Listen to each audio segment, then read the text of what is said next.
Hello and welcome to the Fresh Air Sci-Fi Show. I'm Joe. Oh, Dave, you're coming out of my... That's very weird. You're not coming out of the right place. um, you're coming out of my monitor, so I don't think anyone can hear you right now. I mean, isn't it funny? I thought maybe tonight will be the first day that it goes okay, but it seems to be that Discord has randomly decided that the output is going to be the monitor. So let me quickly just play with the settings.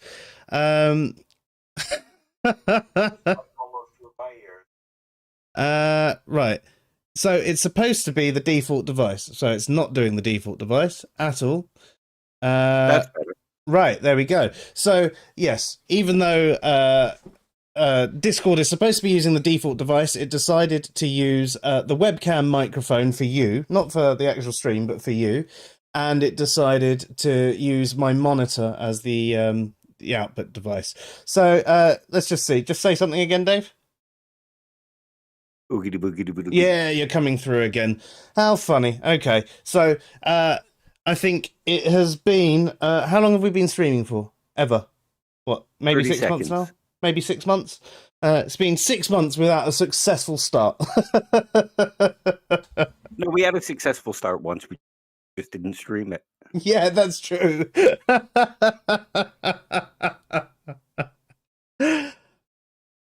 So yes.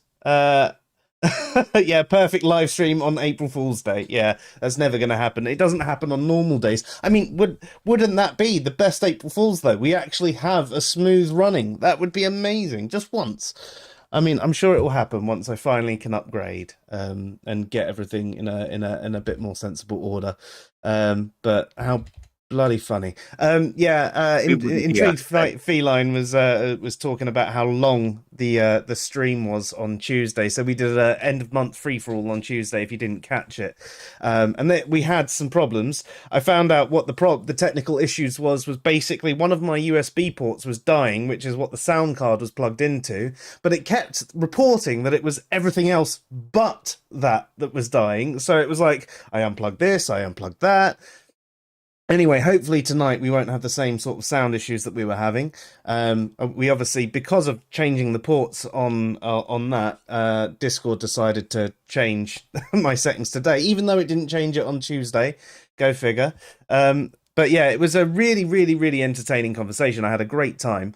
We ended up talking. Well, we started at 8 that day and didn't finish until just before 4 a.m. for me. So it was a really, really, really long conversation. So anybody that actually listened to the whole thing, or at least half of it, well done you, and thank you. I will be going through and taking some edits and cutting it out, and I will be making a single stream version of all the separate individual live streams as well to go into the SciPhi playlist. Usually I just move the live stream over, but I figure with the fact that there were so many fuck-ups and cutouts, I will just sort of sort that out. I'll get to it, I will do, but it's finding time. Although I have next week off work, so hopefully I should have some time to do that. So, yeah. You're not sure whether Dave's first assignment is an April Fool's joke or not. No, well, unless Dave, were you playing an April Fool's on me?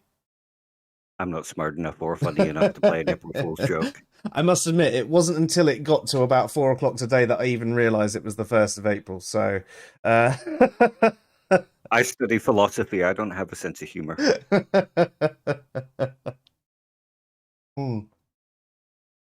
So yeah, the idea of tonight is literally just going through one of Dave's first articles. I say articles, assignments, should I say. So when he started his bachelor's degree, wasn't it, Dave? Yeah, my undergrad in philosophy back in 2012 or 2013. So it's a long time ago in a country far, far away. I think Labour was still in power then. Oh, blimey. That's how old it is. It was 3 prime ministers ago. Or 2? How many prime ministers have we had? There was May and Johnson since. Yeah, was there? I feel like there was someone in between. Oh no, there was dickhead guy, Cameron. pig fucker. Yeah. Yeah, I knew there was three. Yeah, it was three prime ministers ago I wrote this. Yeah, see, I'm not very good at history. I can't even remember yesterday very well. Hello, Philip. Great to see you, and you, Computer Brain. Great to have you here as well. So yeah, yeah, Dave, you came out as a theist today, didn't you? Yeah, I came to the conclusion that being an atheist is far too confusing because it's a conclusion but not a conclusion, and it's a lack of belief but also a stance, and there's just too much, and it's too confusing. I'm just going to be a theist. All I'm going to do then is say I believe in God, and that's the end of it. Yeah, at least it's consistent, eh? Yeah. At least theists, can actually decide on what being a theist means between themselves. They all know it's a belief that at least one thing like a god exists, whereas atheists, we can't agree. Oh, I can. All of us in this room can. Yes, yeah, but between the two of us, we agree what atheism is, and I think everybody in the chat right now would also agree with us on what we think atheism is. But yeah.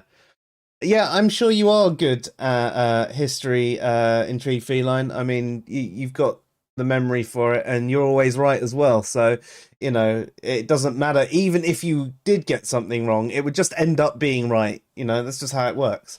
What about the agnostic position? Well, that's the thing. It's muddied by lack theists, isn't it? So, whilst you can say, yes, the agnostic position is stable, unfortunately, there are people who try and take over the agnostic position. So, because of lack theists, both atheism and agnosticism have been incredibly muddied. The only...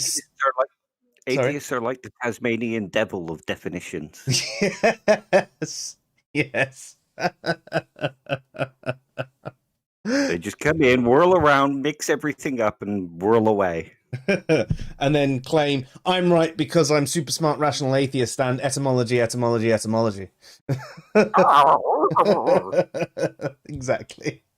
Yeah, it is how most of them sound to me.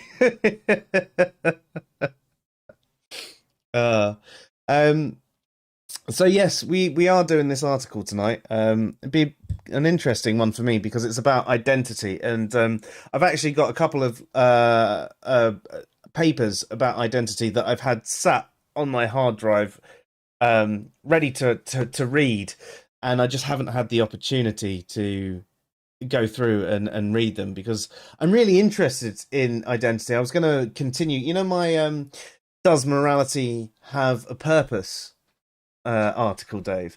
I wanted to sort of see, throw in some identity stuff to a part two of that. Does that purpose relate to more than just humans? Could it relate to other creatures? And if it does, which creatures does it relate to, and how and why and all of that? But I haven't done the research, so I don't feel like I can even start writing it yet.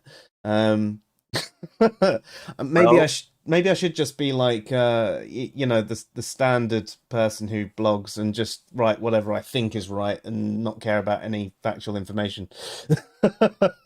Yeah, that's one way to go. I think a lot of atheists in the community kind of do that anyway. That was basically my passive-aggressive comment there. Yep. Yeah. Oh, yeah, well, I heard one atheist say this, so it must be true, because atheists say true things. Yeah, well, I'm an atheist, and I contradict you. Yeah, but you don't know what you're talking about, because they agreed with me, so they're right.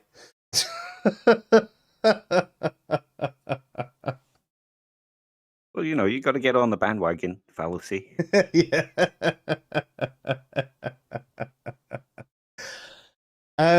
Could they take agnosticism or apatheistic position? Well, I mean, yes, you could take those positions, but then a lot of atheists will use all of them as a modifier. And I've seen some atheists say they're an agnostic, apatheistic atheist. and things like that. And you're just like, really? And don't get me wrong, uh, part of one of my reasons for being an atheist is along the lines of agnosticism. I'm not an agnostic myself because I have considered the proposition, but because there's no coherent and consistent definition of God or gods, then that is part of my justification for being an atheist. But I'm not an agnostic in myself. And I'm not an apatheist because, again, I've considered the proposition. But the more I think about this matter and the more I get into conversations, attitudinally, if that's a word, I have become apatheistic in that sense. I'm basically apathetic towards the theistic discussion, but I'm not an apatheist because I have actually cared enough to consider the proposition. But yeah, as Computer Brain says, it's a dumpster fire of definitions, and that's unfortunately how a lot of these things do go. Yes, you're right, Intrigue Feline. There are loads of other positions out there, but it's people. We fuck everything up. Yes, language is our bitch, but we shouldn't use it quite so harshly.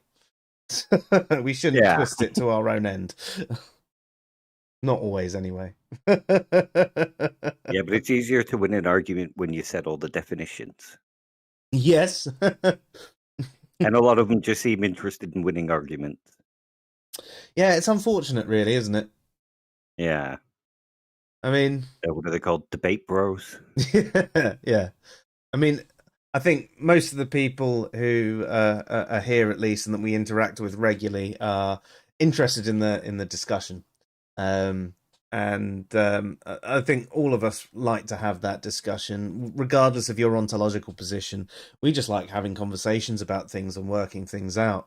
And I don't think any of us are too dogmatic in a lot of things that we address. How dare you? I'm very dogmatic.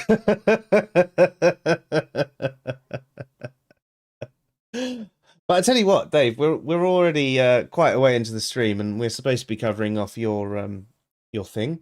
Shall I switch the cameras round and let you load up everything? Yeah. Yeah. I'm going to try the audio playlist mode this time. Guys, let me know what the audio's like as it comes through. I've got a few different Be Right Back modes I'm trying out. I tried the videos and it didn't work. I would like to try them again, but let's just try this one. I think I broke everything. Well, it's all coming through okay still on the stream. Okay. Everything froze my end for a second there, and I was just like, hang on a minute.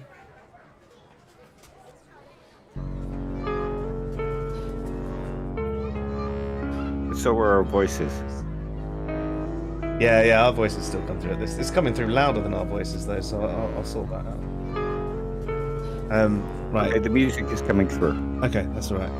As long as we remember to shut up at this point, I'll sort it out so it puts our mics on quiet in the future. You can't silence me. Oh, hang on, I should be sorting this out.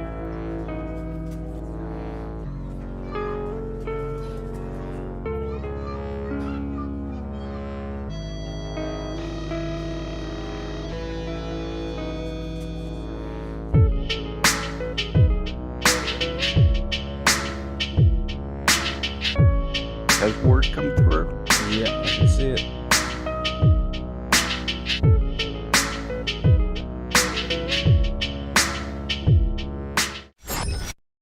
And we're back in the room.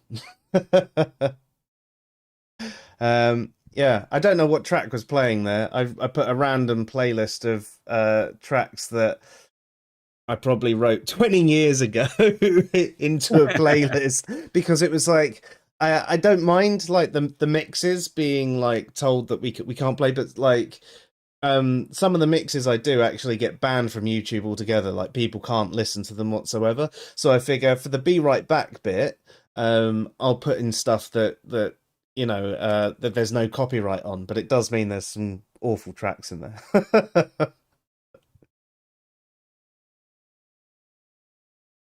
The bottom half of the scream of the word is partially grayed. Ah, right. Hang on. that might be where I've changed. Yeah, I see what you mean. Hang on. That is because the chat um comes up that far. And before it was showing as invisible, but it's decided not to. But there you go. That should have sorted that. Thank you for that, Intrigue Feline. The other day it wasn't doing that, so I don't know why it suddenly decided to do that. Because it sucks. Yeah, bloody You have to technology. glitch. Yeah. So this is Dave's first ever assignment for his first philosophy degree. Yeah. This was my undergrad, and it was the first block was about personal identity, and this was like the end of the first month, the assignment that I had to hand in. Um, okay, and it's based on John Locke's distinction between man and person from essays concerning human understanding. And I And assume here when he's saying man, he's not actually talking about a male man. He's talking about mankind sort of man. yeah, Right. exactly. It's Cool. basically just his era. Man was used to describe mankind or humanity or just human. Yep. Fair. Okay, so is Locke's distinction between man and person useful for understanding personal identity? And that was the question set for us that we had to study and write an assignment on. So if anyone right now is doing their bachelor's, they might be able to steal this. No, 'cause I doubt that anybody would want to. I didn't score particularly highly on it. No. Not my greatest assignment. And I'm guessing 10 years on from that module, the questions have probably changed slightly. You'd expect so. I'm surprised though, Dave. Pretty much every single one of your assignments, you got like 80 to 90% in general.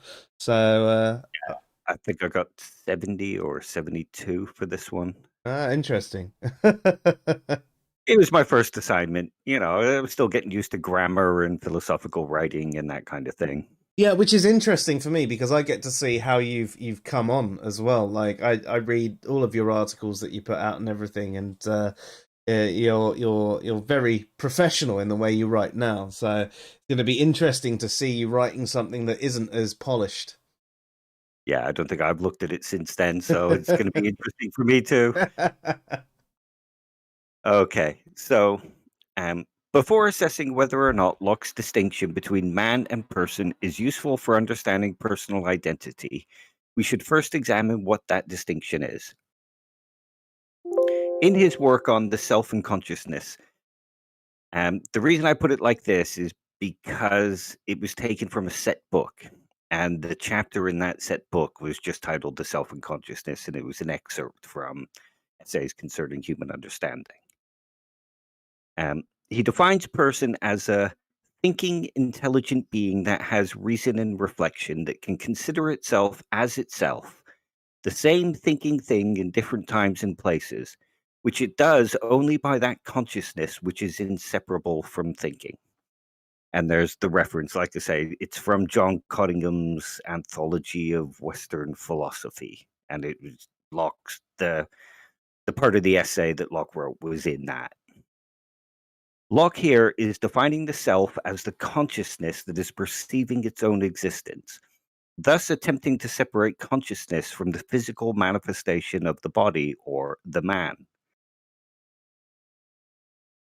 By creating a distinction between the conscious perception of the being and the physical manifestation of the being, an argument could be made that Locke's distinction is useful for understanding personal identity. The problem comes not from attempting to show that there is a distinction between the two, but rather from attempting to declare that the two are completely distinct, or that a being's consciousness, or person, is not in part formed and impacted by the being's physical manifestation, or man. Personal identity is in part formed through conscious experience, and the conscious being's perception of those conscious experiences. As part of a being's conscious experience is based on how that being's physical manifestation is perceived by other conscious beings, and other conscious beings treatment based on said perceptions. Then the two cannot be said to be completely separate, but instead are symbiotic in nature with regards to personal identity. In his essay, Locke discusses the idea of the removal of a limb, specifically a hand, as a means to show that person and man are distinct. He declares that whilst vitally united to this same thinking conscious self, they are a part of ourselves, of our thinking conscious self. A few sentences further on in his essay, he then states, cut off a hand and thereby separate it from that consciousness which he had of its heat, cold, and other affections, and it is then no longer a part of that which is himself. He then argues that what we see is a change in the self and not in the personal identity. Hmm. However, this is not necessarily so, for the being would no longer self-identify as a two-handed being, and instead self-identify as a one-handed being. A major change Ooh, I missed a word. A major change in identity may come from the removal of the strong hand. For if the being previously identified as right handed, the being's right hand was removed, so too is that portion of their identity. Bit of a spelling mistake there. The being would no longer self identify as right handed, but instead may self identify as previously right handed. The being may also have partially personally identified themselves through their occupation or hobbies, such as being a carpenter or a musician. The removal of this hand would then alter that personal identity, as they may no longer be able to identify with said occupation or hobby, and may instead need to find a different occupation or hobby, which would then alter their personal identity. For a, Yep. For a further example of how the removal of a limb may alter a person's self identity, we can look to the example of the removal of a leg. If the being whose leg was removed identified themselves as a professional runner previous to the removal of the leg and was no longer able to run, that being could no longer identify themselves as a professional runner. There are many examples that can be made of how the removal of a limb, or perhaps a particular sense such as sight or hearing, no longer functioning, could indeed change the personal identity of a being. However, the consciousness itself is not altered by the removal of the limb. There is no part of the consciousness that is removed by the removal of the limb. It is simply the perception of the physical self that has altered, and thus altered the being's conscious perception of itself. In this case, the consciousness is separate from the physical self. This shows that Locke's distinction between the person, or consciousness, and man, or physical manifestation, is useful for understanding personal identity. How a being consciously perceives its physical self contributes towards personal identity. Does that make sense so far?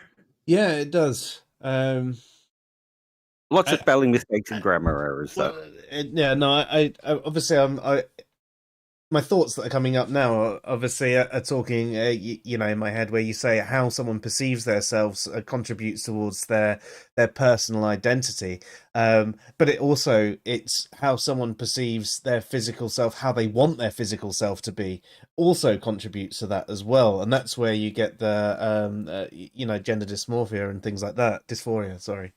Exactly. Yeah. Sorry, I'm not interrupting for once. I'm just really interested. Oh, no, it's good. It's all right. But if you do want to jump in and ask anything, feel free, you know. Same goes for anyone watching. You know, jump in, and obviously, if you're watching afterwards, feel free to leave a comment, and we'll get back to you on it. Yeah. Locke further suggests in his essay to imagine that consciousness is transferred from the main physical self to the removed limb, using a finger as an example in this case. In this example, the body gains a new consciousness while the finger retains the old consciousness. Here we are to imagine that the person, or consciousness, is transferred to the removed finger, and Locke argues this then remains the same personal identity. However, we could argue here that the personal identity changes entirely. While the consciousness may retain the memories and have been shaped by the experiences of the full body, it would no longer identify as the same type of being, in this case, human. It would not and could not consciously identify itself physically as part of the larger group that it once belonged to, hence altering that being's personal identity in a drastic manner. While it may still identify itself as William, for example, it would not and could not identify itself as William the human being any longer. Their identity would become William the conscious finger or William the ex-human being. It's Just before you sorry. carry on, we've had a comment come in from Clever Thunderstorm or Computer Brain. I used to be left-handed, then I had a stroke. I lost the use of my left hand, and I was forced to learn how to do things with my right hand, so I no longer identify as left-handed. That's really relevant. And I'm really sorry for your stroke as well. Yeah, same. Yeah, it sounds awful. I'm actually really intrigued by that as well. How does that have you got some of your use from your left hand back, or are you fully right-handed now? I mean, how exactly has that altered things going forward? Can you use both hands again sort of equally, or are you now fully right-handed and you've had to relearn how you do everything? And has that changed anything else in your life about your personality or anything? Sorry for all the questions, but that's really intriguing to me. Sorry, Dave. Carry on, and I'll read it out in a minute. No need to apologize. That is interesting and very relevant to what I'm saying here. Its personal identity would also begin to change as it found itself being treated differently as will. Oh no, Dave. It's for the first time in a few weeks we lost you. You're back though. You're back in the room. Oh, okay. For the first time in a few weeks though. So before you read that paragraph again, Computer Brain says, I regained some of my left hand. I can use it to carry and lift things, just can't type or write with it. So when you're typing, you're fully doing everything like that with just one hand. That's got to be really, really difficult. Am I back? Yeah, you sort of Hello? are. You're sort of cutting in and out, Dave. Okay, that's a bit weird. I don't think it's my end today for once. No, I think it was my end because I lost you as well. Yeah. Okay, I'll start that paragraph again then. Yeah, do it. Its personal identity would also begin to change as it found itself being treated differently as William the conscious finger to when it was William the human being. William the conscious finger would also be unable to interact with its environment in the same manner as William the human being, and would consciously perceive its place in that environment in a different manner, thus altering its personal identity. With this example, we see once again that Locke's distinction between person or consciousness and man or physical manifestation is helpful in the understanding of personal identity. Another thought experiment offered to us by Locke in his essay on, okay, there's a spurious word there, in his essay, is that of the cobbler and the prince. And we've gone over this thought experiment in our thought experiment episodes. Here, Locke offers us the chance to reflect on whether they would be the same person, though not the same man. We are asked to consider which one would identify as the prince and which one would identify as the cobbler. Remember this one where the cobbler wakes up as the prince and the prince wakes up as the cobbler? Vaguely. I have slept since then. Yeah, I think we covered it in one of the personal identity thought experiments episodes. We did, except I think it was just one where we covered it very briefly and we said we'd come back to it when we did a show about the self and identity in the future. So, okay, well, we will come back to that one at some point then. Yeah. There's a bit more of it in this now, so One could argue that this is too simplistic of a thought exercise with regards to personal identity. For while the consciousness that had previously had the experiences of the prince is the one that would be regarded as the prince, not only by himself, but by those who were consciously perceiving the body swap based on the consciousness's previous experiences, the prince's own personal identity would change. There are no details given in Locke's thought experiment about the physical characteristics of either the prince or the cobbler, but as discussed previously in this essay, physical characteristics contribute to personal identity. If we are to imagine something as simple as the cobbler and prince physically being twins but having different colored eyes and different colored hair, we would. Oh, we've lost you again, Dave. If Prince I We just lost you brown again in there, the new Dave. body, then the prince would no longer personally identify him. Yeah, would no longer personally identify himself as a blue-eyed prince, but instead must identify himself as a brown-eyed prince. The same argument could be made with a difference in hair color. The problem expands even further if we consider the idea that the physical bodies of the prince and the cobbler are very different. If we imagine that height, weight, and physical ability are all very different, would the personal identity of the prince and the cobbler remain the same? One would argue that it would not, as the experiences possible by each consciousness have changed. Perhaps the prince in his original body was a painter, but the cobbler's body had lost a finger or two performing his occupation, and thus affected the new prince's ability to paint as he once could. Would the new prince's personal identity be one of a great painter as it once was? His previous experiences of being a masterful painter remain. However, his ability does not, making the new experiences fundamentally different.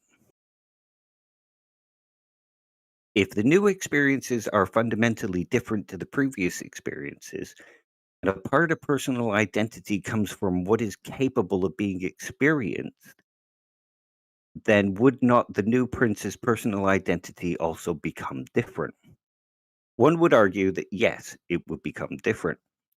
However, Locke's distinction between the consciousness and the physical manifestation is still useful here in determining personal identity. It helps us to see how one affects the other and how consciousness and physical manifestation are symbiotic.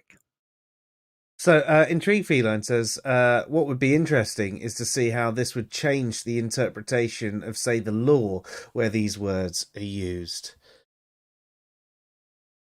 What are your thoughts on that, Dave?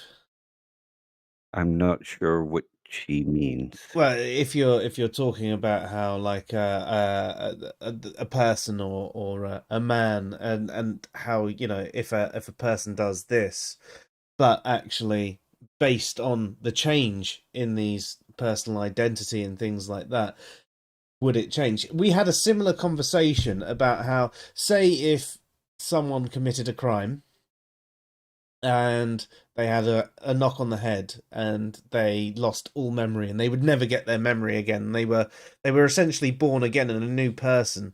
Were they guilty of that crime? Yeah, I see what you mean now.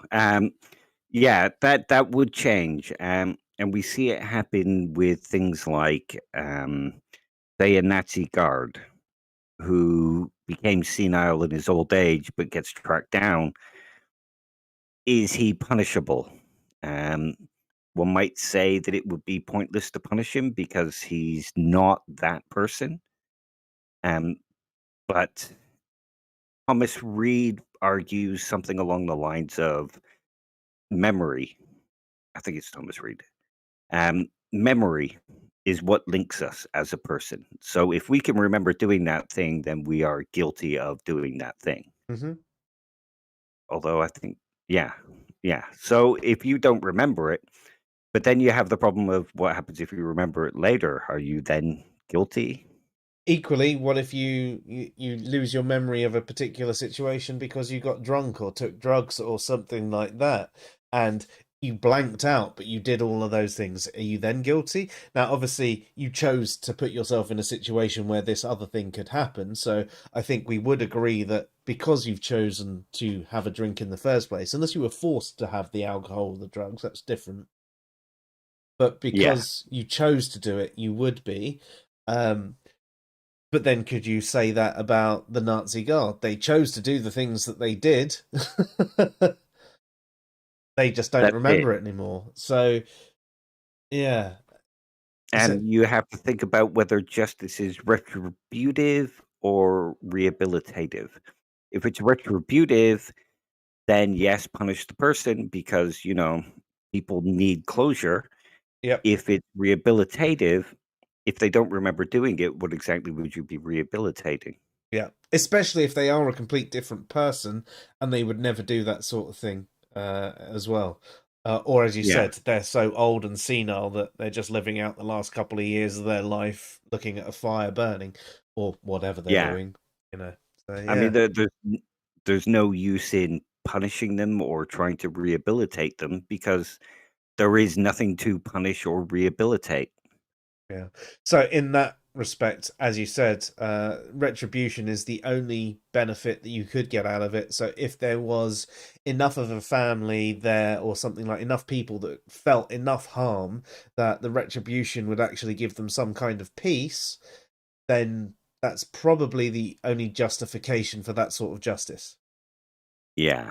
And would it really be justice or would it just be helping them to get over it? I agree with you there. Yeah, it would just be that. It wouldn't really be what justice is supposed to be. But you know what Yeah. words are like. Aye, that's the one. I hope that answers your question, Intrigue Feline. If it doesn't, please feel free to ask us to clarify or tell Yeah. us that we're just idiots for going off piste.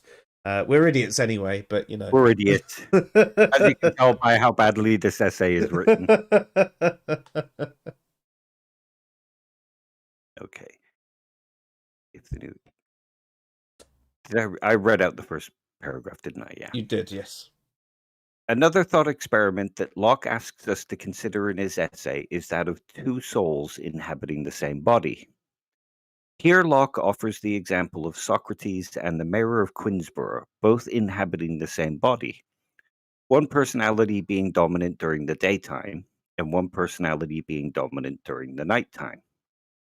Due to the nature of Locke's investigation into personal identity, it being how God may or may not judge souls after the resurrection or day of judgment, he approaches it from a crime and punishment angle.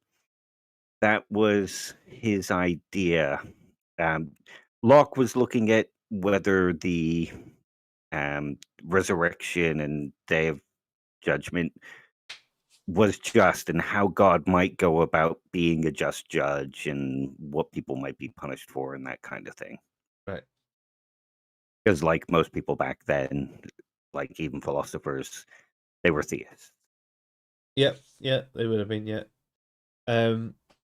That sort of thing's almost a Jekyll and Hyde style deal as well. Yeah. Yeah. Okay. And this is another one of the things that we covered in the thought experiments for identity, the Socrates and the mayor thought experiment. However, it still does give us an interesting example to ponder on whether or not the distinction between person or consciousness and man or physical manifestation is useful in understanding personal identity, and also challenges the idea proposed earlier in the essay that how a being is treated based on the physical manifestation of said being contributes towards personal identity. For here we are presented with the idea of two consciousnesses in the same physical manifestation. And while the consciousness would elicit different treatment, the physical manifestation may be the same. One would argue here, though, that part of the physical manifestation of our personal identity is how we present ourselves. In this case, the daytime personality may present itself in a different style of clothing to the nighttime personality, thus eliciting a different response and experience from other conscious beings that they interact with, thus affecting the development of the consciousness. This would in turn create different consciousnesses inside the same body, as the way the daytime consciousness perceives others would become different to the way the nighttime consciousness perceives others. While this thought experiment does complicate the argument and idea that physical manifestation is partially responsible for the development of personal identity, it does show us that Locke's distinction between person or consciousness and man or physical manifestation is still useful in determining personal identity, as this example allows us to see the possibility that two distinct individuals or persons can inhabit the same physical manifestation or man. This is also an example we can see in the real world when we look at those with split brain syndrome, a condition that can cause the manifestation of distinct personalities inside the same physical body. From the above examples, one hopes that we have indeed shown that a conclusion can be reached that Locke's idea about the person and the man, or the consciousness and the physical manifestations, and the distinction between the two, is useful in helping us to understand the idea of personal identity, though hopefully it has also been shown that the two are not completely distinct and separate when it comes to the idea of personal identity, but instead are symbiotic to a certain degree. And we're done. Yeah, it makes a lot of sense to me. So Intrigue Feline says, I certainly hadn't thought of it going that way, but I was more thinking of the rule of law, like lines in the law where man/person is used, and by changing interpretation of those laws would affect the rule of law, etc. Yeah, interesting. So you're talking specifically about. Well, I suppose it does tie in to sort of what we are saying, or we were saying earlier, anyway. But it's just going down a slightly different path. I think this whole thing is interesting as well. The whole personal identity side of things, and how the physical body, as you say, Dave, there's that symbiotic relationship between the two. How they do affect each other. Yeah. And how our physical body can affect our consciousness, and our consciousness can even affect how we deal with our physical body as well. Because if we can change, if we can use our consciousness to decide to change certain aspects of our physical body, whether that's through surgery or exercise or in diet or whatever. There are certain aspects that we can change, and there are other aspects that we can't actually change. Exactly. And another thing we can look at is how our consciousness interacts with our environment, affects how we see ourselves. So think of what somebody in a wheelchair would have felt when, before wheelchair ramps became normal. So before, they would actually feel more disabled simply because they couldn't interact with the environment quite as easily. So by making the environment easier to interact with, they see themselves as more capable and more able. Yeah. Yeah, no, that's true. I mean, if you can't do something for yourself, whereas now, as you say, there's the wheelchair ramps, and there's various different ways to assist those who are disabled with certain things. A lot of shopping centres and things like that have to have elevators now, whereas they didn't always. It was an escalator or a set of stairs and things like that. Yeah. And that would also probably lead to more depression and things like that. So the physical manifestation, and the distinction between the body and the consciousness is also symbiotic with the environment itself. Identity extends further than just the consciousness and the body. Let's quickly switch it back to Be Right Back and change the cameras. You can close that down.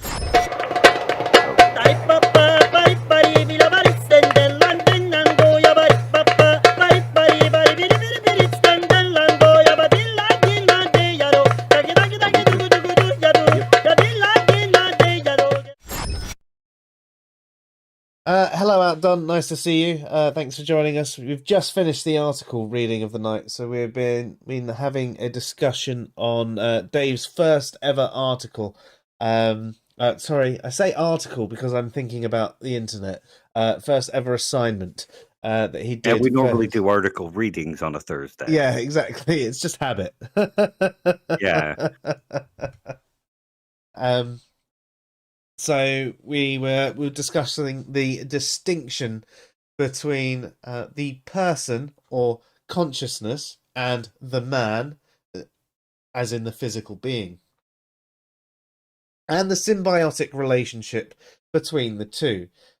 So changes in the person, changes in the man can affect how the person sees themselves and change certain bits about the way the consciousness and their identity. But ultimately, it wouldn't necessarily change the consciousness, but it would change a little bit about the personal identity of the consciousness. It gets quite confusing. Yeah. My mind's already I mean, to be honest, I've had 3 tramadol already today to be able to just be on this show, and because of my back. That'll never help with philosophy. No. There's the guy who bonged his way through an undergrad and master's degree. Yeah, but I tell you what, I think weed and philosophy go hand in hand, don't they? I think that's what started philosophy. Greek weed. Yeah, probably weed and mushrooms. Yeah. Actually, have you seen that sketch from Bill Hicks? Did you ever watch any of his shows? Yeah. Yeah, the one where he's the talking... joke about the apes eating mushrooms. Yeah, eating the mushrooms. I think we can go to the moon. Yeah. There's the whole slow motion. Dong, dong, dong, dong, dong, dong. Yeah. Bum, bum, bum, bum. Yeah. He was probably one of my favorite comedians back in the day. It's funny watching back on him now, I almost find him a little bit too aggressive for what I like to watch now. But back then, it was the exact sort of cutting wit that I absolutely adored. So, in that sense, what's changed there? Has the person changed in me? Well, you could argue that the person is always changing. Yeah. Just as the body is always changing. That's the Heraclitus, you can never step in the same river twice sort of thing. Yeah. Because when you wake up from yesterday, you're a new person to what you were yesterday because you have all the experiences of yesterday, and that makes you a different person to the day before. So as a person, you are always changing. And from the physical body sense as well, cells have died, cells have grown, etc. as well. So on both sides, you are different. You know, both the person and the man are different from yesterday. Hence the ship of Theseus thought experiment. Yeah, I do like that one. Or the simplistic version, the axe. Yeah, or the janitor's mop. Yeah. Hey, Three Rusty Nails, nice to see you here as well. All atheists confuse you. That's why you watch Answers in Reason. But we're atheists. Don't we confuse you? Do you like being confused? Is that why you're here? Yes, it has been going for about an hour. Yeah, so we've been live for an hour, and I also did a mix for about 20 minutes beforehand. But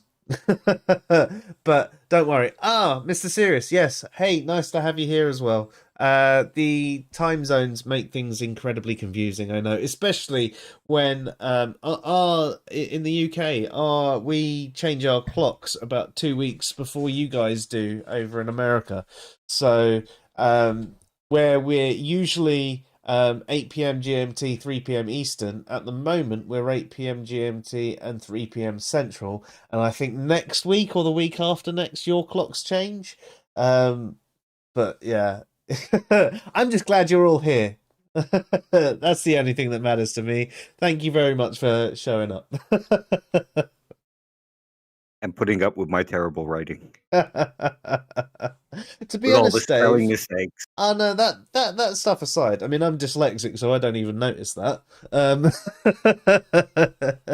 So, but you're still not that different in your tone. Like, it's still you writing it. I mean, I know you were reading it out so I could hear you, but when I read what you read before I'd even ever had a live conversation with you, it's still got the same sort of tonality. I think the main difference there is if you were to write that article today, it would probably be 10 pages instead of 3. Yeah, it'd be tighter, but also longer because I would probably bring in things like Hume's bundle theory and like Intrigue Feline. Notice the ship of Theseus that I was leading to. I would bring in stuff like that as well. Yeah. But when you're writing an assignment for uni, you're limited to a certain amount of words and you have to hit certain beats to show that you've studied the material and that kind of thing. Yeah. I suppose at a younger age, they probably required you to do younger age. I mean, earlier assignments. They probably wanted you to make them more concise, and then as you go on, they get bigger and bigger and bigger. Like your dissertation, which was like 1,000,000 words or whatever. 35 pages. Yeah. We'll read that one out at some point. That'd be a good one, actually. In fact, what we should do is pre-record that one, and the pair of us can sit here and do a Mystery Science Theater type thing. Just mock each other, yeah.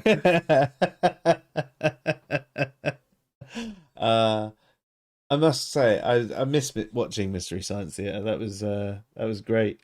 You watched the worst movies ever, and people ripping the piss out of it in the same way that you would, but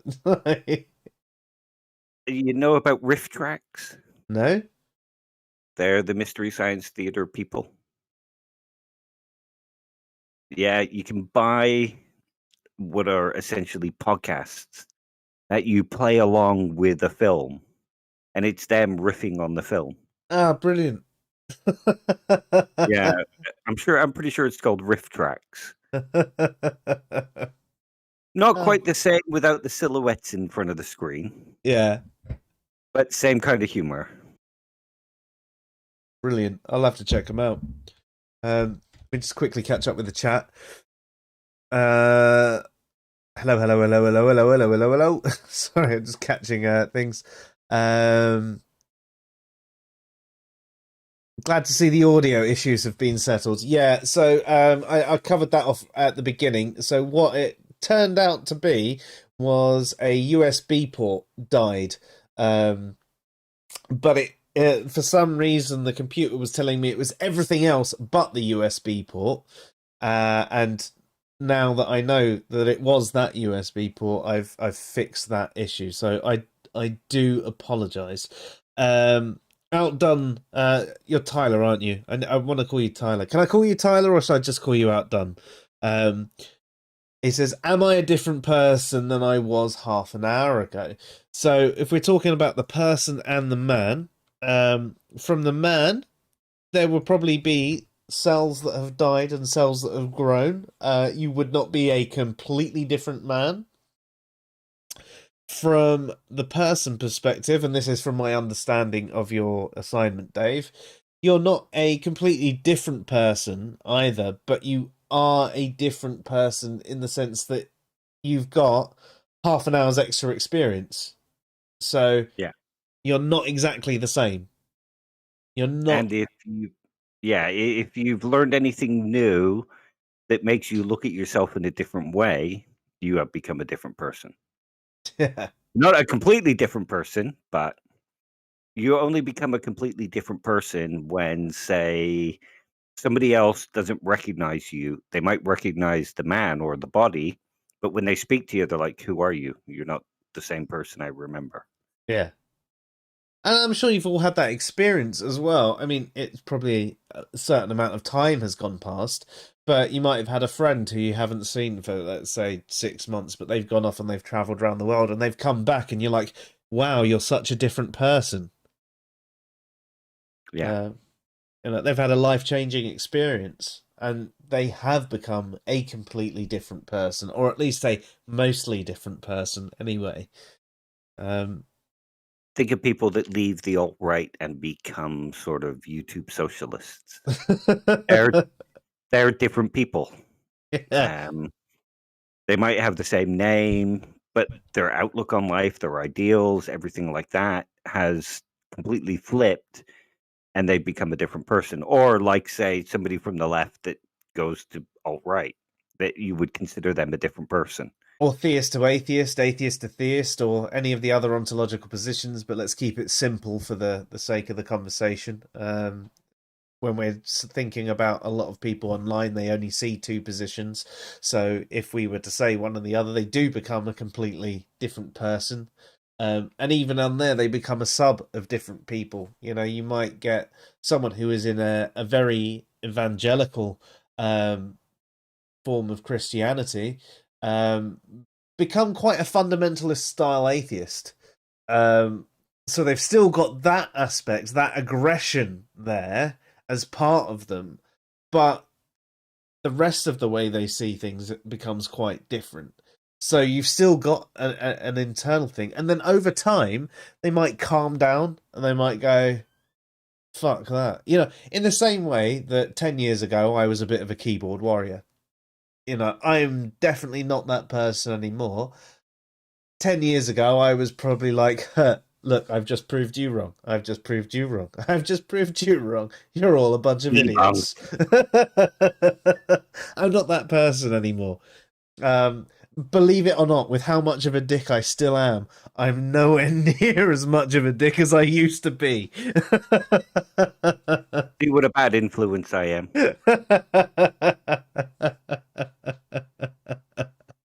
But yeah, it's personal identity it's a pretty complicated thing. Yeah, definitely. With that sort of thing, with your personal identity, would you say that there's almost like a margin of error going back and forth? Yeah, Like, and I mean, you can also complicate it even more because you're a different person at work than you are at home. yeah, me So less you don't so with have my current job, but in general, yeah, you do have you go to work and you're that professional person, aren't you? Where I mean, I'm quite lucky in my current role. They all know how much of a dick I am, so I can be pretty much the same person. They quite often in meetings, their dismissive statement of me is, "Oh, you're such a philosopher."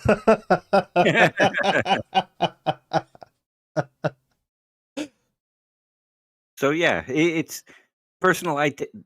We generally don't have one personal identity. We have a sort of core, but like you say, there's a margin of error. It shifts depending on situation, depending on who we're with. And if we think of identity, we can also think of how people see us. So we have more than one identity. We have a self identity and the identity that somebody else gives us. Yeah. It, it's incredibly complex. Yeah. So, I mean, if we were to think about how I was thinking about my morality argument, so let's just say, obviously, my original "does morality have a purpose" argument was talking about basically how morality works for humans. Um, but there is an acknowledgement that we can see at least the early moralistic or pre-moralistic behaviors in certain animals. But if we were to think identity-wise, we do personify behaviors within creatures. Um, Anthropomorphize, is that the word? Yeah. Yeah. Yeah.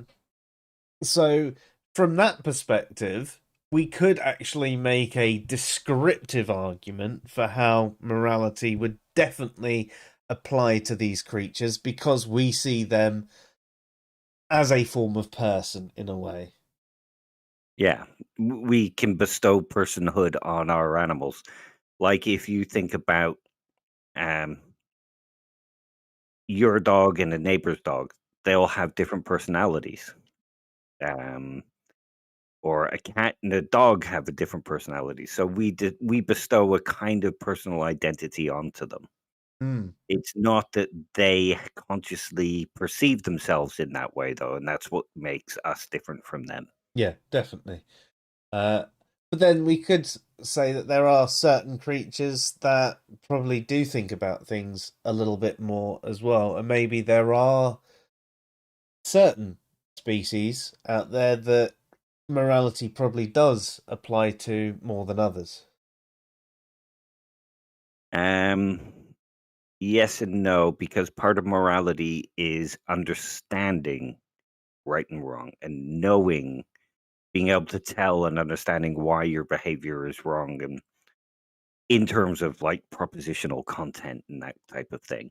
Whereas animals, as far as we can tell, don't think in that sense. Yeah, I think the closest that we can come from that is the fact that there are apes where the alpha becomes too aggressive and all the others will stand up against it and sort of kick the alpha out because but then we don't know if that's actually seeing it as wrong or seeing it as a purely defensive mechanism. Is it A a purely survival emotive, survival mechanism, or is it a conscious process? We don't know. Um, I mean, there are times when you see dogs saving other dogs or saving babies and things like that. There's the brilliant video where there was that dog that got hit by a car and another dog that sort of ran out into the road and dragged it off the road and saved it.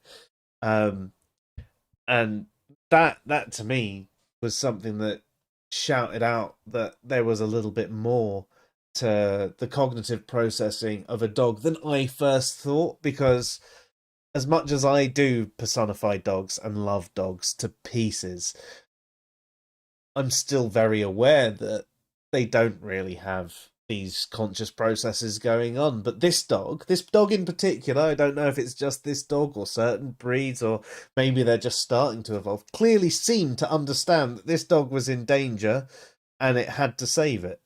Yeah. We should cover off Thomas Nagel's what it's like to be a bat at some point.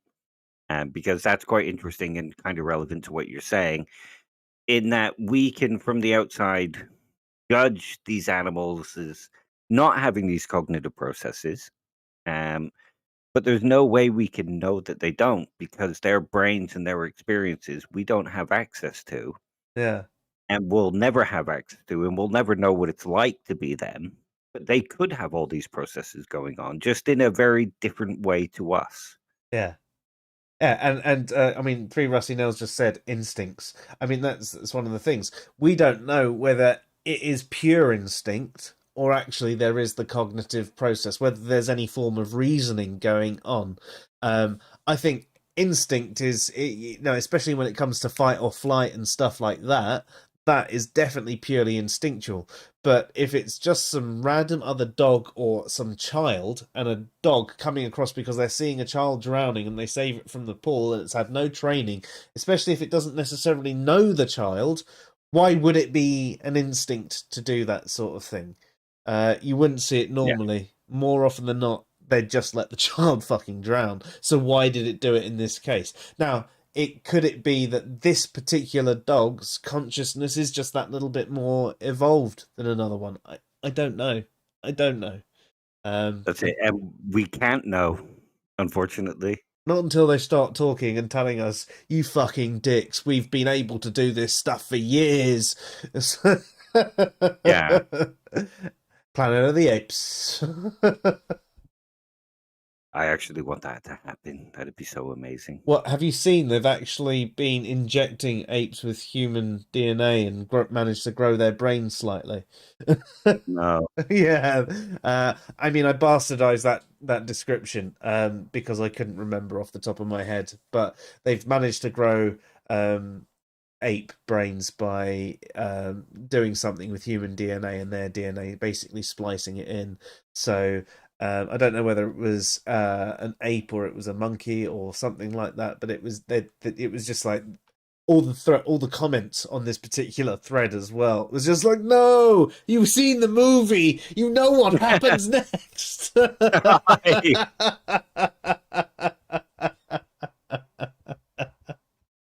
It'd be so amazing if animals could start talking, though, because we Oh, could have wouldn't it? access to their experiences then.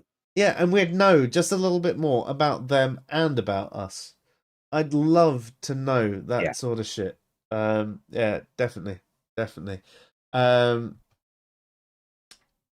thank you. I'm glad I can call you Tyler. Now, is your last name Durden? Because if it is, I need to be worried. There's no outdone it, no Tyler in the chat. What are you on about? That's just you and your schizophrenic self. Shit, I'm the narrator. Mr. Serious says, "Past me was a douchebag. I mean, look where it has led me. Oh well, I'll take it out on future me." I think a lot of us will, at least a lot of us who do try and improve ourselves, will probably always look back on the past version of ourselves and at least be a little bit embarrassed about things that we've said and we've done. And do you know what? Sometimes it causes me a hell of a lot of anxiety when I think about past me.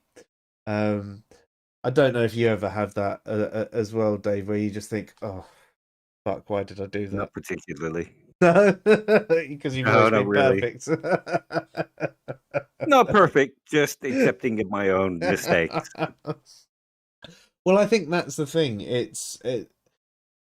I'm learning more and more how to accept that I was a dick. And I still am a dick. I'm accepting of how much of a dick I am now. But how much of a dick I was before, I'm constantly cringing at myself. And when those memories pop up, I'm just like, fuck off. Fuck off. Go away. I don't want to remember this anymore. Yeah. See, I've got a really good memory, so I remember all those things. It's just rather than be angry at myself or cringe, I go, okay, shit, I can learn from that. Yeah, that's fair. And that's what we should all be doing. We should all be learning from all the mistakes that we've been making. And that's what I do. But when I've learned from the mistake, I'd just like to go, well, can you stop bothering me? I know that I did this. I've learned from this. I've changed this behavior. Why do you have to keep nagging at me? It's your brain's version of Alexa reminding you just how bad you were and to remember to keep on those changes. Yeah, to be fair, the second I stop remembering them, I'll probably fall into old habits. So you're right there. That's it, yeah. But that's the way I see it anyway. Yeah. So carrying up. Oh, hello, bearded heretic. Nice to see you join the chat as well. fMRI show we just act unconsciously anyway. So that was a reference to a conversation that we had in our debate group the other day. That was quite a funny one. So it was about free will. Did you see that one, Dave? Yeah. Yeah. It was very, very, very similar to another conversation I had. So basically, some guy posted an article in relation to a conversation they were having, and Bearded Heretic, who is with us next Tuesday, by the way, was explaining it and talking about how this is talking about simple decisions, and simple decisions are obviously generally done like snap judgments on the subconscious, but it's not talking about more complex. And in fact, the article even states that it's not talking about more complex decisions, which do have more conscious processing. I even joined into the conversation and said, and if you look at things like the Stroop effect, you can see how the subconscious jumps forward and the conscious then overrides it. And this guy just went on about how, no, you just don't understand the conversation. You don't understand the conversation. And it was just like, you don't understand the article you've read. And I had a very similar one with someone in our debate group as well, to the point where if it wasn't me having the conversation and I'd have seen this conversation going on, I'd have given them an admin warning to stop being such a dick. But I have a general rule that if I'm in a conversation with someone, I can't admin it. I'm not an admin in that conversation. I'm a person in the conversation. And we were just talking about it popped up definition of atheism, and I was talking about how there's many different definitions of atheism. They're not all just a lack of belief. And they suggested to me that I should check out the academic material, because in every piece of academic material, it was just a lack of belief in atheism. And I was like, I think you'll find. So I linked them to 3 articles, just 3, and said, here's 3 academic pieces of material, and a YouTube video of Graham Oppy, that will contest that. And they told me at this point that I just didn't understand what it was saying. It was like, it clearly says in this first one, atheism should be understood as the proposition God does not exist, with the atheist believing it true, or something like that. So how did I misunderstand that? No, you just don't understand. No, you don't know what you're talking about. It all means this. It only means this. Right. Yeah. I mean, if it helps, I regularly get told by other atheists that if I studied a little bit of philosophy, I would see where I was wrong. Yeah. To be fair, I haven't been called a theist in 2 months, though. I actually, yeah, I count this. It's now been 2 months since I was last called a theist troll. You're a theist troll. Just to break the streak. Fuck you. Personal identity challenged. And Tyler only exists in my mind.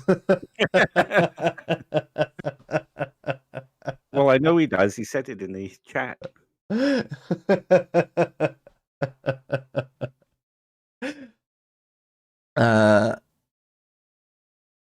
Yeah, I'm an arsehole, just a smidge off a dishonest arsehole. Yeah, yeah, you're right.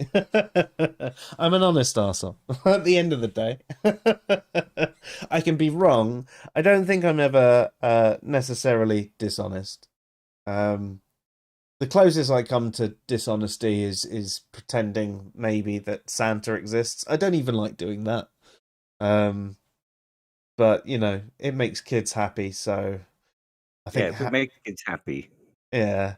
I think that's my justification for it. I don't like doing it because I don't like being dishonest. I don't like being wrong either, but I accept that I am going to be wrong quite often. Whereas I can control whether I'm dishonest or not. I can't control if I'm wrong. Unless I learn absolutely everything. But fucking hell, wouldn't that be hard? Yeah. I can barely learn what my name is most of the time. 3 Rusty Nell says, you don't believe in the subconscious. Am I missing something?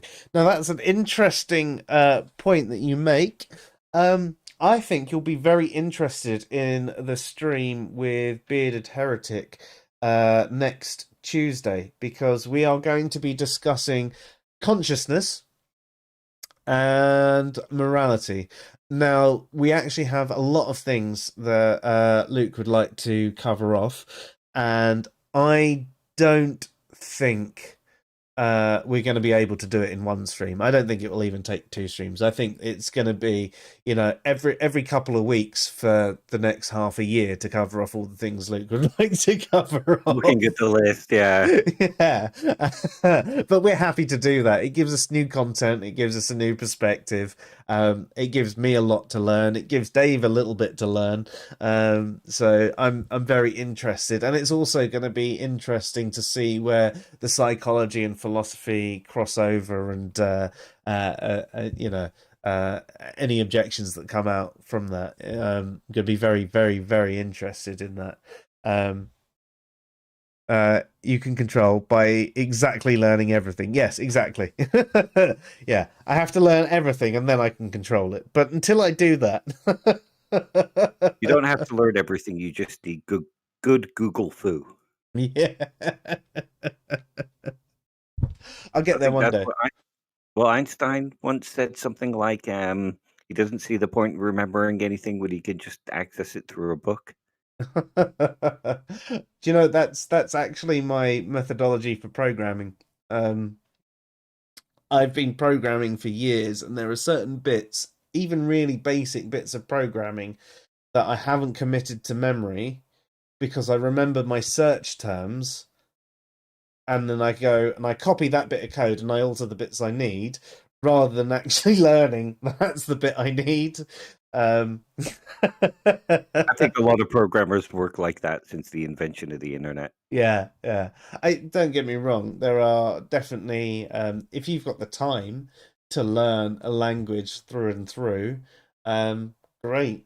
But I end up having to code in so many different languages all the time. My main one's SQL, and to be fair, when it comes to SQL, I've done so many things so many times that it has just become memory, and I know what I'm doing. But there are certain programming languages that I dip in and out of. I just remember, what was that particular thing called? How do I search it? Yes, that's the one. Right. I just don't have to think about it. Just think about how to tweak that bit of code to my personal use at that time. Um, See, when I was a programmer, I didn't have that advantage. I had to actually know how to program in Pascal. yeah, yeah. I mean, the first programming language, I mean, it wasn't a proper programming language, but QBasic, that was the same sort of thing. You had to Yeah. learn every single bit of it, and But, yeah. it's been a long time since I used that. And to be honest, even when I first started using HTML and iframes, like the early stages of the internet, you didn't have those sorts of resources. You had a book that was this fat, and you had to try and find the thing that you were looking for, and you just think, "Oh my god, I can't wait. sorry." Can't wait for the internet so I Yeah, can just search these out. yeah, exactly.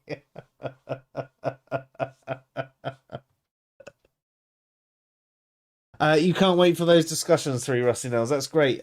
So yeah, Tuesday. It is going to be starting at 8 p.m. GMT. I don't know. When do your clocks change? Is it this Sunday or next Sunday? Um, yeah, I mean, as Bearded Heretic says, the subconscious definitely exists. How do you regulate your body functions? Uh, that's essentially it. It's the processes that are done in the back end. I mean, if you think about a computer, there's lots of processes that run in the background that keep it running, and then there's the other ones that are running in the foreground. And if the foreground is the equivalent of what's going on in the consciousness, all the stuff that happens in the background is your subconscious.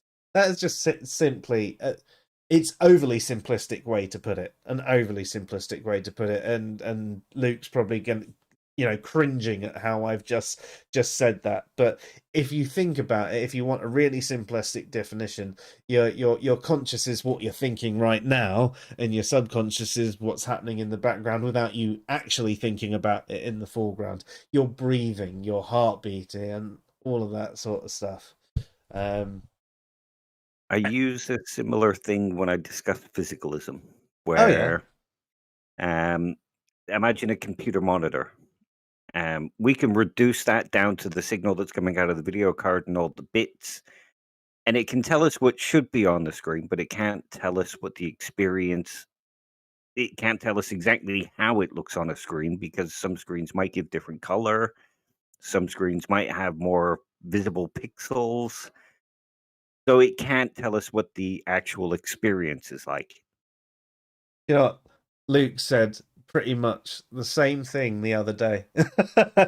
Oh, okay. Yeah, no, it's amazing. Yeah, and he also spoke about cyberspace as well.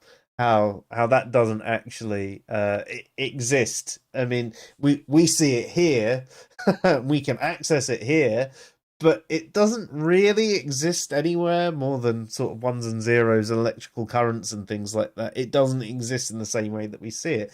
We were having a conversation uh, again about physicalism and how the mind isn't completely physical. The thoughts, you can't weigh a thought, you can't see a thought. You might be able to see the brain patterns and things firing off, but that exact pattern doesn't necessarily tell us, oh well, they're definitely seeing this. And someone presented, oh yeah, well, with this thing we translated it through this machine, and it sort of showed an outline of what they were imagining. Like, right, so it didn't show you the same thing. Like, it managed to approximate, which was interesting, and it was very interesting, but it still wasn't the same thing.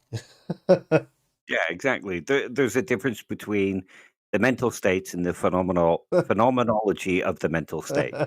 Yeah, I still can't get over the fact that I got phenomenology mixed up with phylogeny because These things happen. I read it and I was just like, oh yeah, that's what Aaron Ra does, right? No, no, he does not do phenomenology. If he did, maybe his epistemology might be slightly better. We're all suffering lockdown fatigue. Yeah. But I'm that. Do you know what? That's one of those things I look back on and I cringe at, but nowhere near as bad as the way I used to be because I understand. I'm a lot more accepting of recent mistakes than I am past mistakes as well. Which doesn't make any real logical sense, does it? Because past mistakes are way, way, way past me. If we're coming back into topic, that is someone who just isn't me anymore in any way, shape, or form, other than the fact that we might have some of the similar features. You hold present you to a higher standard than you hold past you. Yeah. That's basically it.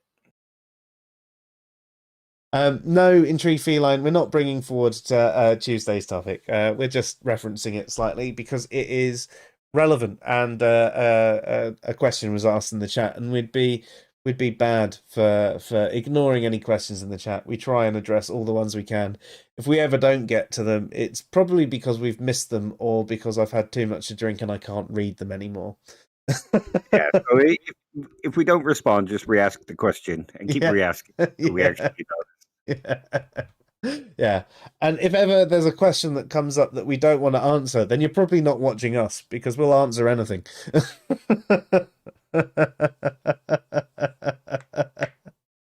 Except how big my 4-centimeter nipples are.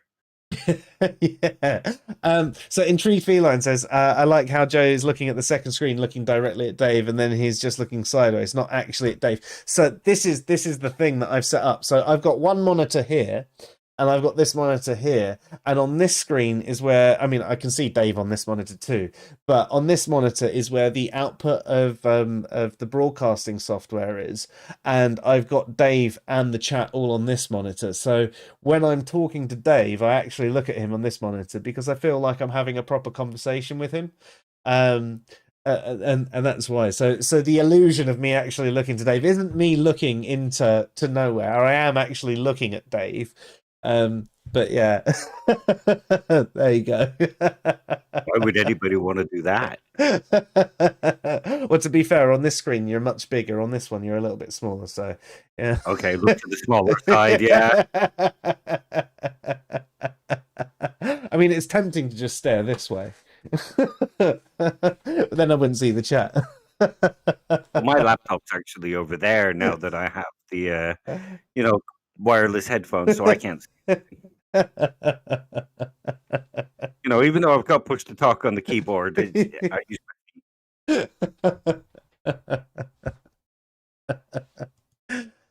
You're right. We haven't spoken about morality yet, and we haven't delved deep into consciousness. I mean, the topics that we're going to be covering off on Tuesday, as I said, I don't think we'll be able to cover off all the topics that we want to on Tuesday. I think it's I think the way it will go is, in a way, we will cover off a brief overview and then we'll start getting in depth into some of them, and we'll be responding to questions and things as they come along.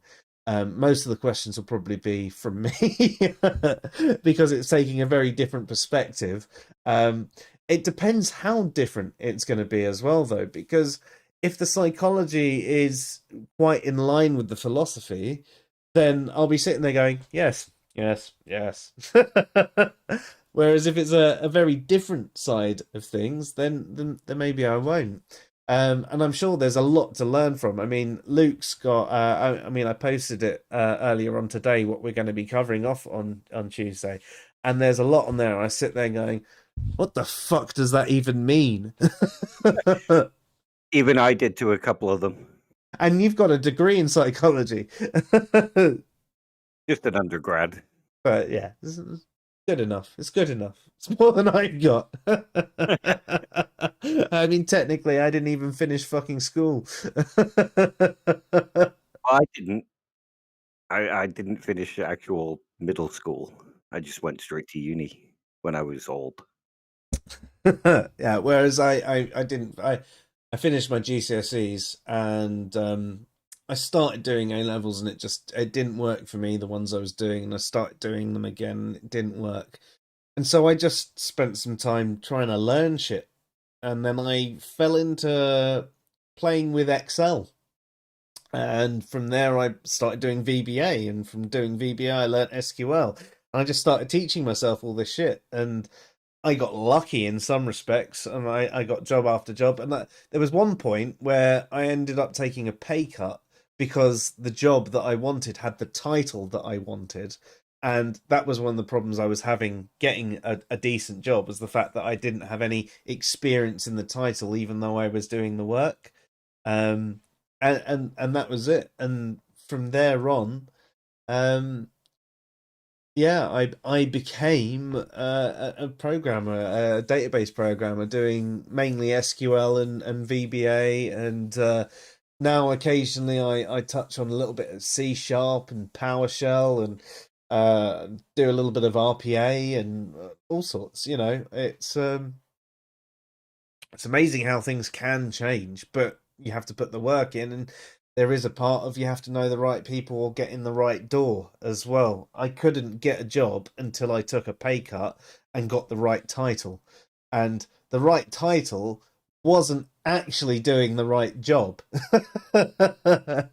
It was just because it had the word analyst in the title, that it gave me that opportunity to become that next thing. And then time after time after time, and eventually I became a business intelligence analyst, and now I'm a data developer. But I've now got the developer in my title, and that gives me more opportunity if I so wish to take it. But yeah, it can be the job world can be incredibly muddy and very, very, very difficult. I think one of the biggest problems I had was I never knew what I really wanted to do. In fact, as a teenager, all I really wanted to do was smoke weed and watch Kevin Smith movies. About the same as my hopes. Yeah. And I worked in a pet store one day a week so I could play with the puppies. Good call. But, you know, there you go.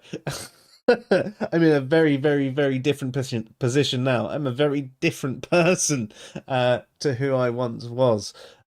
Physically still mostly the same, probably a little bit physically fitter and physically fatter than I was back then.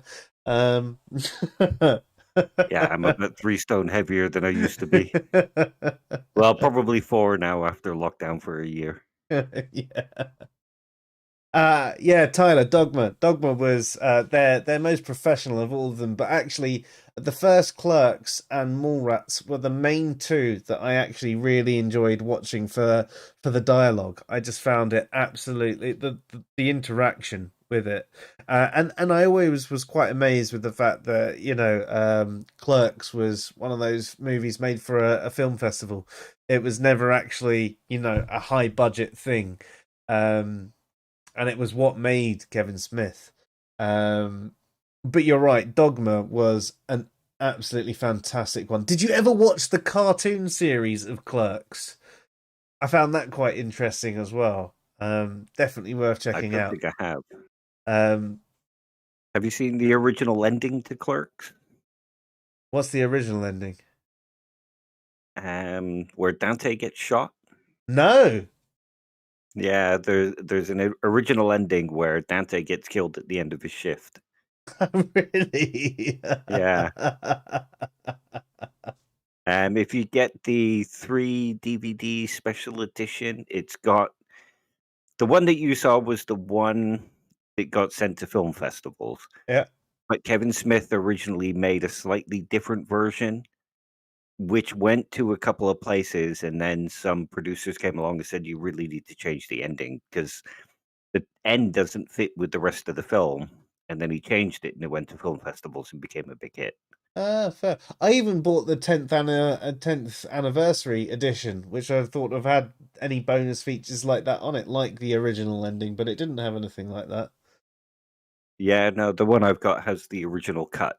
Like Ah, the original cut, slightly different music, a couple of scenes in different places. yeah. The hockey on the roof scene is a bit different, and it's got a different ending, like I say. Yeah, I mean the 10th anniversary edition that I had was did have a few extra scenes in it. There was the bit where they went to the funeral, and there was a bit in the car which wasn't in the original version that I saw, and things like that. But yeah, the him getting shot was not part of it. But really interesting. I'll have to check that out. But the You probably cartoon find was it on cool. YouTube. You probably can these days. I love it. We're on I can we're on talk about Kevin movies Smith all day. films now. Yeah, I could talk about films all day. And Clerks 2 was awesome as well, especially the donkey scene. Luke says you're so ADD. Oh my god. Yeah. Yeah, I've got a diagnosis as well. Yeah, I've had an I'm just so unofficial old and lazy now. diagnosis. So between the two of us, it's amazing we can ever stay on topic. I've got an official diagnosis of dyslexia and other learning difficulties, and an unofficial diagnosis for ADHD. And you've got an official diagnosis for ADD. So yeah, Need help. yeah. It's amazing that we can ever actually stay on any topic long enough to even write a tweet. Oh, you like Clerks 2? I wasn't a big fan of Clerks 2, actually. I thought it was all right. But Tyler's seen the cartoon series, but that's because you're in my mind. You don't actually exist. So whatever I've seen, you've seen. My favorite bit of that though was the bit where it went like crazy Asian animation, and the bear was driving the car and all that sort of thing. How can that be? But no one else gets it other than Tyler, and Tyler's in my head. So I'll have to see if I can grab copies. Yeah. I think it's only about 6 episodes Yes. long, isn't it? Yeah, 6 episodes. Yeah, definitely worth checking out. Yes, you remember the little rap as well, being a heretic. Smoking weed, doing coke, drinking beers, beers, rolling fatty, smoking blunts. Who's got the blunts? We smoke the blunts. Rolling blunts and smoking blunts. And hey, can I get a nickel bag? $15, little man. Put that shit in my hand. If that money doesn't show, then you owe me, oh. My owe me, oh. My jungle love. My jungle love. Oh, oh. The motherfucking time.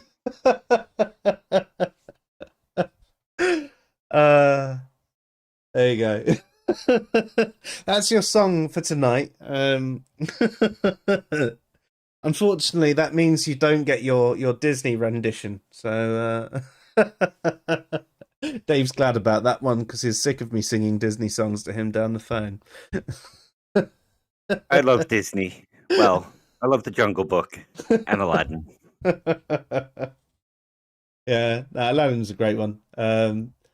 I like Lion King. The original Lion King. Wasn't a big fan of the new Lion King. I was never a fan of The Lion King. I liked Robin Hood as well. Oh, Robin Hood was amazing. Robin Hood was my favourite growing up, and then it was Lion King. Was never a big fan of the Little Mermaid. I've never watched it. I was mostly Jungle Book era, so. Fair. I mean, Jungle Book was the first one I watched as well. Blue the Bear is one of my idols, and I model myself after him. Did you like watching Tailspin as well then? No. Oh, really?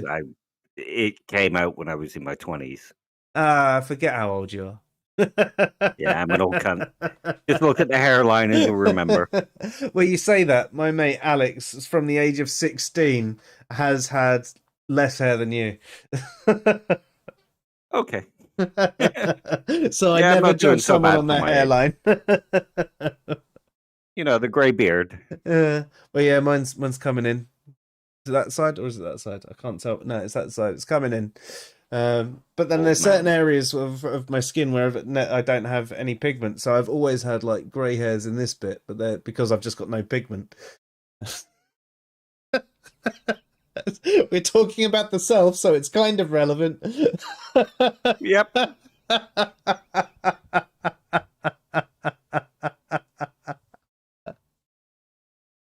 Intrigued Feline brings up Mulan. You're right, actually. I had only watched it for the first time a couple of months ago, as in the original Mulan. I haven't watched the new one yet. And it was definitely a lot better than I thought it was going to be.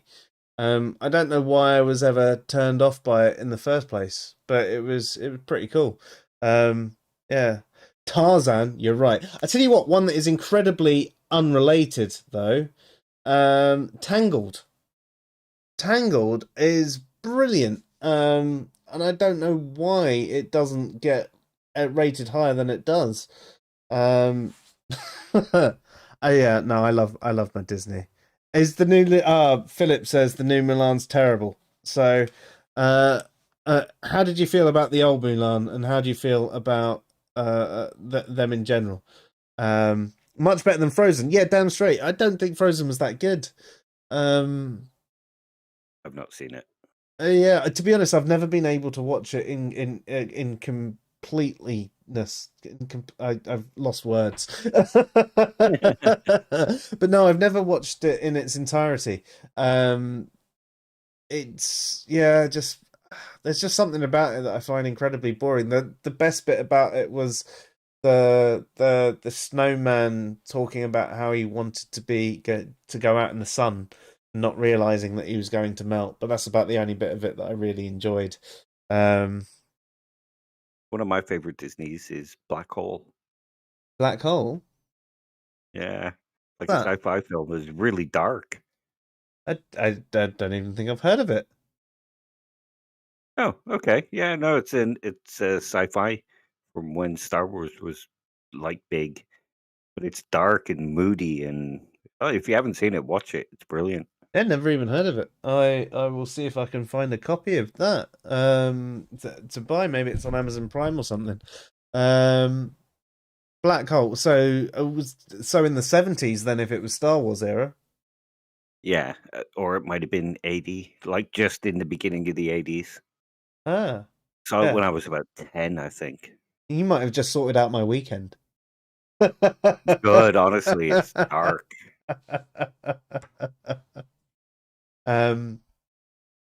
So Philip says the old Mulan good, new one's bad. Yeah, fair enough. So I will save myself the pain.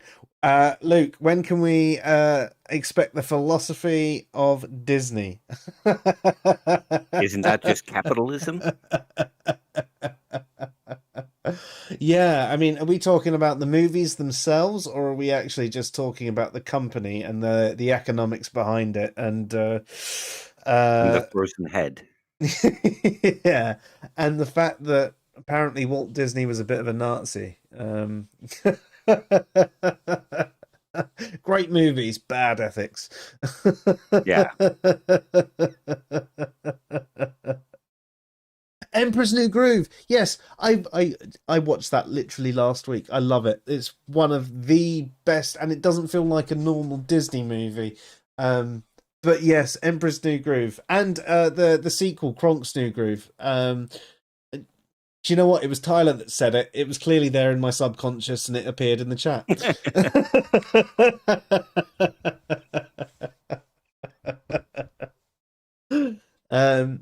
Yeah, definitely. Absolutely fantastic. Have you seen Emperor's New Groove? No. Did you ever watch the sitcom Just Shoot Me? Had David Spade in it? Is that the guy with the blonde hair that came down to there? Yeah. Yeah, he's the emperor in it, who gets turned into a llama. Okay, I'll try and watch it. It is worth watching. It is definitely worth watching if you ever just want that sort of fun, feel good Disney sort of thing. Yeah. We've got Dumbo in the Jungle Book downstairs. As in the new ones or the old ones? Old ones. Old ones are brilliant. Yeah. A little bit politically incorrect now for Dumbo. Yes. You could say the same about the Jungle Book, really, couldn't you? In some respects, it's really difficult with a lot of the older stuff, because where there's a lot of good intention there is that, there's certain I'm not stereotypes. really sure. Yeah, I'm not really sure naming crows with black stereotypes Jim Crow is, honestly, or mistakenly racist. There's definitely something going on there. Yeah. Or the Song of the South is another one. Yeah, I imagine they've probably had to Disney World get rid of that ride that was based on that. I think they have, yeah. Splash Mountain. Splash Mountain was brilliant. I like the ride, but because it's based on the Song of the South, I imagine that. Oh, at least I think it was.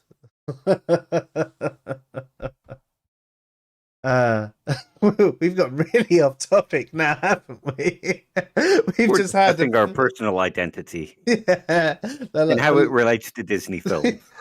20 minutes of Disney films. But the best thing is, everybody who's watching right now is joining in and loving the fact that we're talking about Disney films. Philip, you like Dangled as well. That's brilliant. Oh, fresh air debate about best Disney films. I like it. There's clearly only one winner there, and that's the Jungle Book. See, that's the thing. We would. Oh, you're going to talk about Inside Out. Inside Out wasn't Disney, though, was it? I don't think Inside Out was Disney. I enjoyed it either way. Isn't it a Pixar? Was it Pixar? I'm not sure. I thought it was the other one. I thought it was DreamWorks or whatever it was. I'm mistaken. I can't remember off the top of my head. I'm just basing it off of the style of the animation. Didn't seem Disney. Oh, it was Disney Pixar. Okay, fair enough. No, you guys are right. I'm wrong. There's two of you now telling me I'm wrong. Okay. Like I said, I don't lie. I'm just wrong a lot.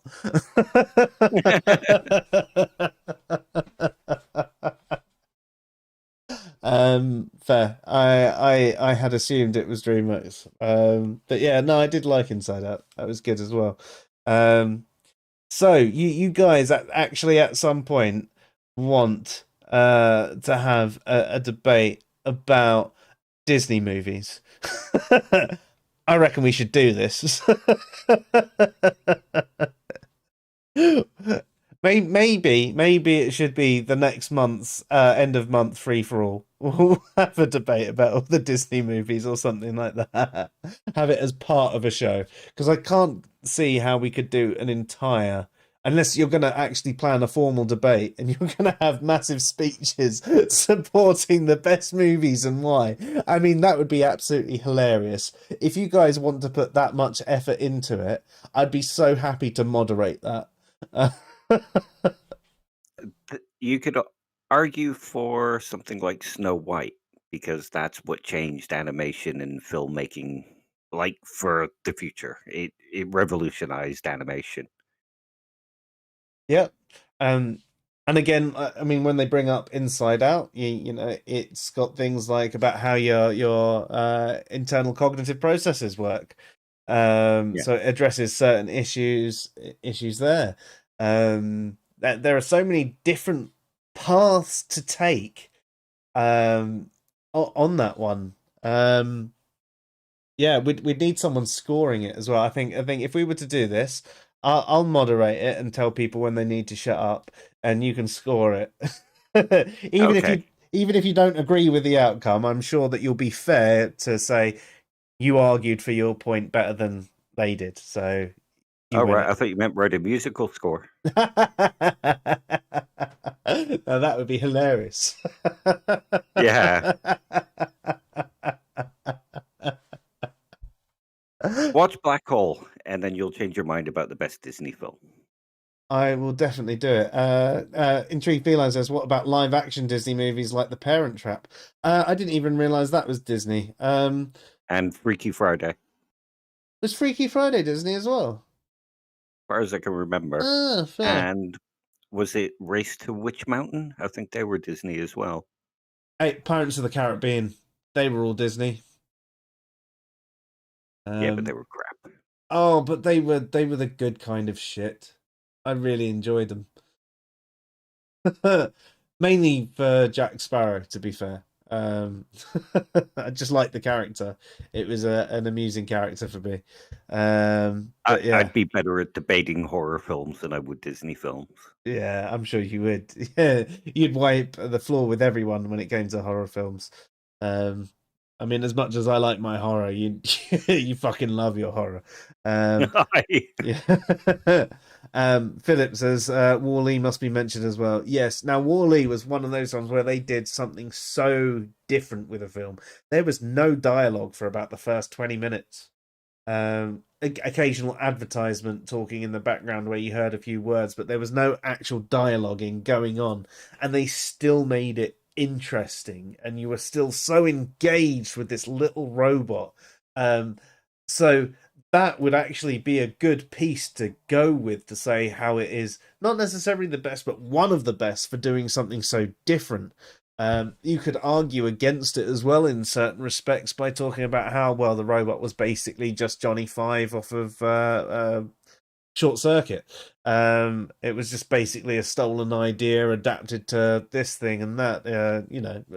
Different ways you can take it. So you can attack the idea about Wall-E as well as someone presenting the idea. It's a good one. It'd be a good one to bait. Well done. Bearded Heretic, is Frozen bad? Yes. Debate done.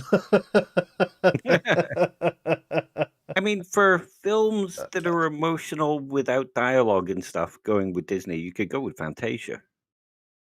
Yeah. Actually, there was pretty much no dialogue in that as far as I remember. It was all just musical score. Yeah. So there you go. So yeah. Very different style movie to how Wall-E presented itself, but equally well played with the lack of dialogue. Yeah. They're actually planning this out. If you read the chat, they're going to do 10-minute opening Yeah, I can see statements. it going past. Yes, Yeah. Tyler. Inside Out was the one with personified emotions. Yeah, brilliant.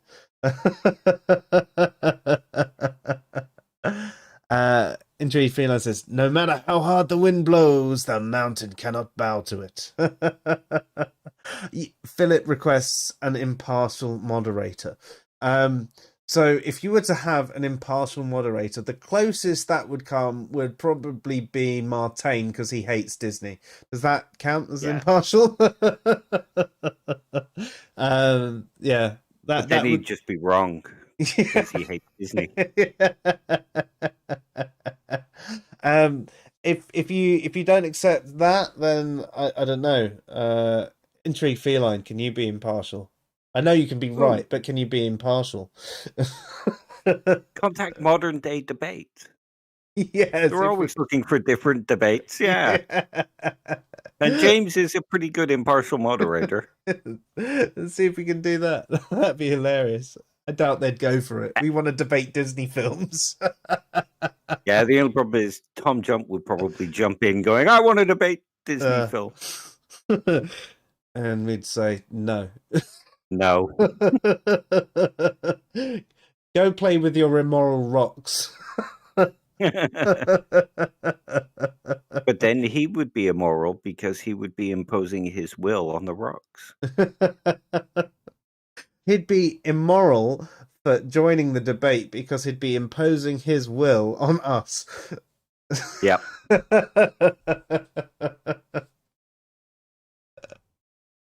But Philip's fine if the moderator agrees with him as well.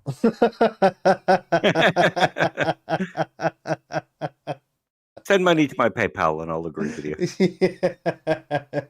I don't have a PayPal, but you know. Send it to mine instead. I promise I'll forward it on to Dave. In drugs. Shh.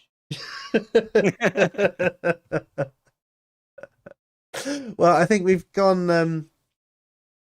Oh, apparently James isn't really a moderator. He doesn't moderate really. Oh, I guess he No, doesn't he do it just anymore. jumps in occasionally. Yeah. Yeah. Oh no, he does. It's just that he just sits there and watches the debate mostly. Yeah. He will jump in and interrupt people if it starts getting out of Going hand. really But that's bad, about but it. yeah. Yeah. I think in some respects you almost need to let these things unfold, but I think like we've had with a number of conversations, we don't really want too much of an heuristic style debate. And if we were to host a debate ourselves, we wouldn't want it to get heuristic. But the nature of debate is a little bit heuristic in itself, isn't it, really? Because you are defending a position or arguing for a position.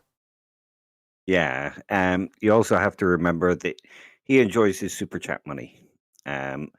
So the more drama like it is, the more argumentative and like sort of rough it is, the more people are going to tune in just to watch the dumpster fire.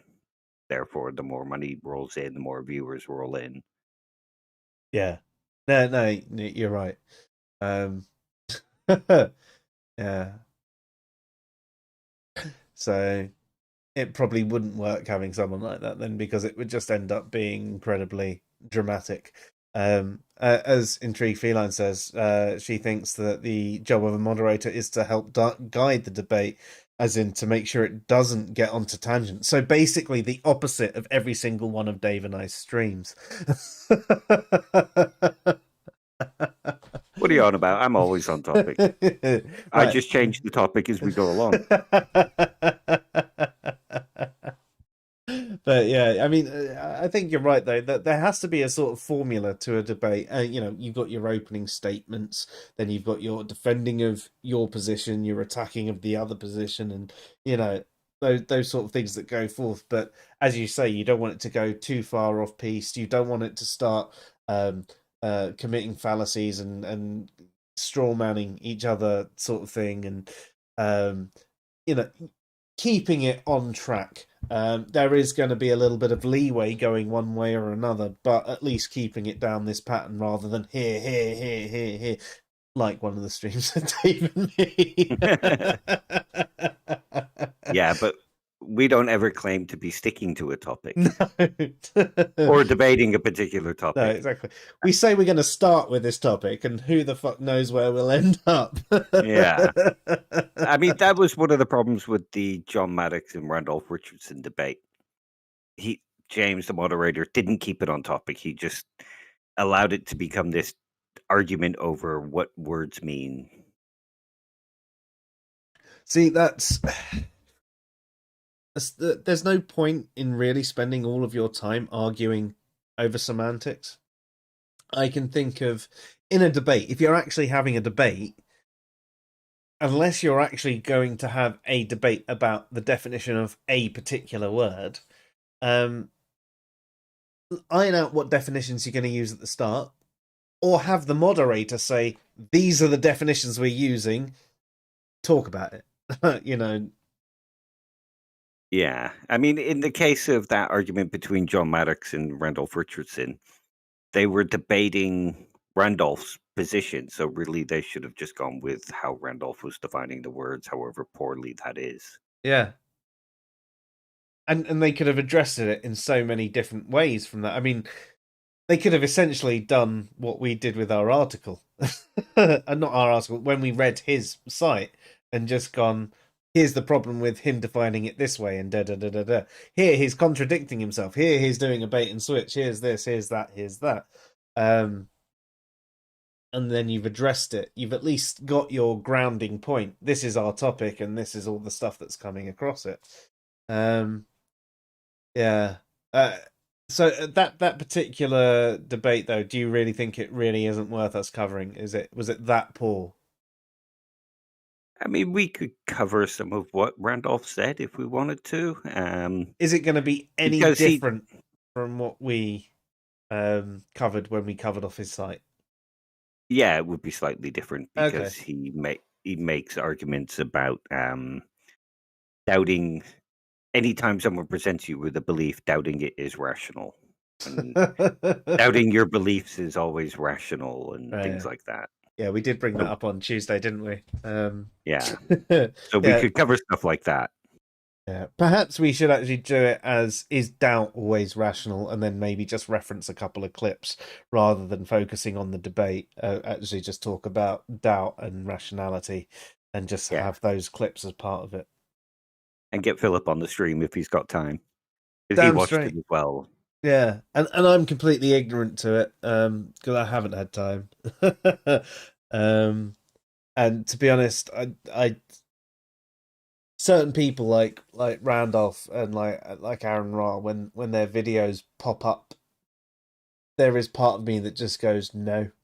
The well has been poisoned so much for me that I can't even justify clicking the play button. And I know that is somewhat fallacious, but I also know their position on the topics based on the title, and I go, I can't get into this again. Because I know what I'm like, and I will spend ages obsessing over this and writing these really long paragraphs about why they're wrong. And frankly, I know they're the sort of people that won't listen, so why waste my time? Well, one of the reasons I kind of like doing it is because I know whatever they're discussing and arguing will filter through to the atheist community, and that's what the discussions will become if I ever get involved in them. Yeah, no, and it makes sense too. But from that respect, a lot of the community will just take what they say as, yeah, they know what they're talking about. So atheism is just a lack of belief from Locke are atheists, and is that an absence of belief because Randolph said so, and Yeah, uh, as Bearded Heretic said the other day, our atheist community is so fucking weird. And it yeah. really is. One of the problems, we'd almost do better if it was more institutionalized like a religion, because at the moment we have this dogma that people say is not dogma. It's true. And people don't accept it, and you got these arguments from authority that they say are not authority, but they know what they're talking about because they know this stuff because they're atheists. Oh, it's just fallacy after fallacy, and just poor thinking and terrible logic skills, weak epistemology. All in all, it's just incredibly frustrating. Well, that's why I liked Philip's thread today. It was kind of funny. His April Fool's thread about Oh yeah, atheism being it's a conclusion, not a belief. yeah. And you had people in there going, yeah, damn right. It's a conclusion, not a belief. That's why babies are atheists. Yeah, because babies conclude things. Yeah. Yeah. Well, that do you know what? Before I actually saw Philip's thread, I saw Steve take that meme and post it in a group on Facebook, and it's one that recently renamed its name to Intelligent Atheists and Theist Discussions or something like that, and all of the all of the responses just made me go, oh. Every single one of them. And it was just absolutely awful. And then I jumped onto Twitter after that, and I saw that Philip had posted it before Steve had done it, and I went, that's where he got it. Yeah. It was hilarious. And so there were some theists that made some really crazy comments as well that was kind of amusing. Oh, I need to catch up on that. Yeah.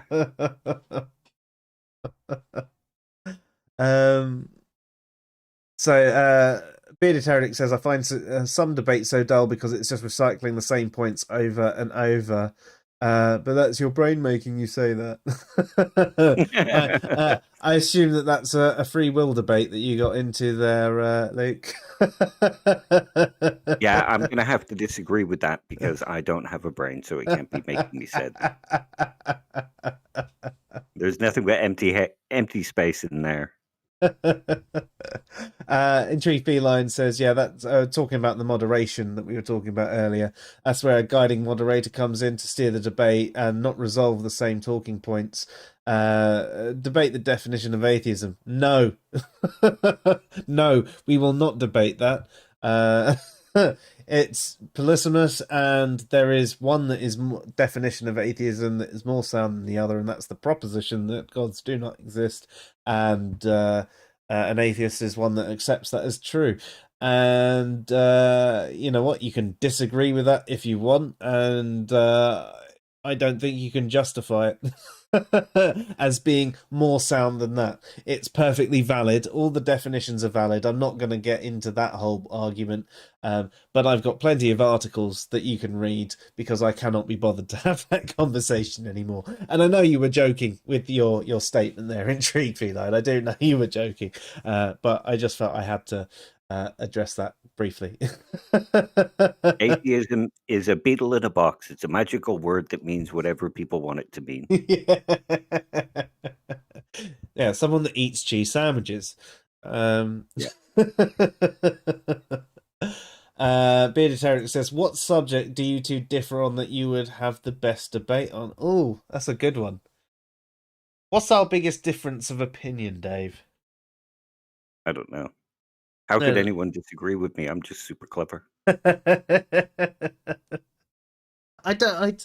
thing is, I think the closest disagreements that Dave and I would have would be things that are more subjective, like taste in music and movies and things like that.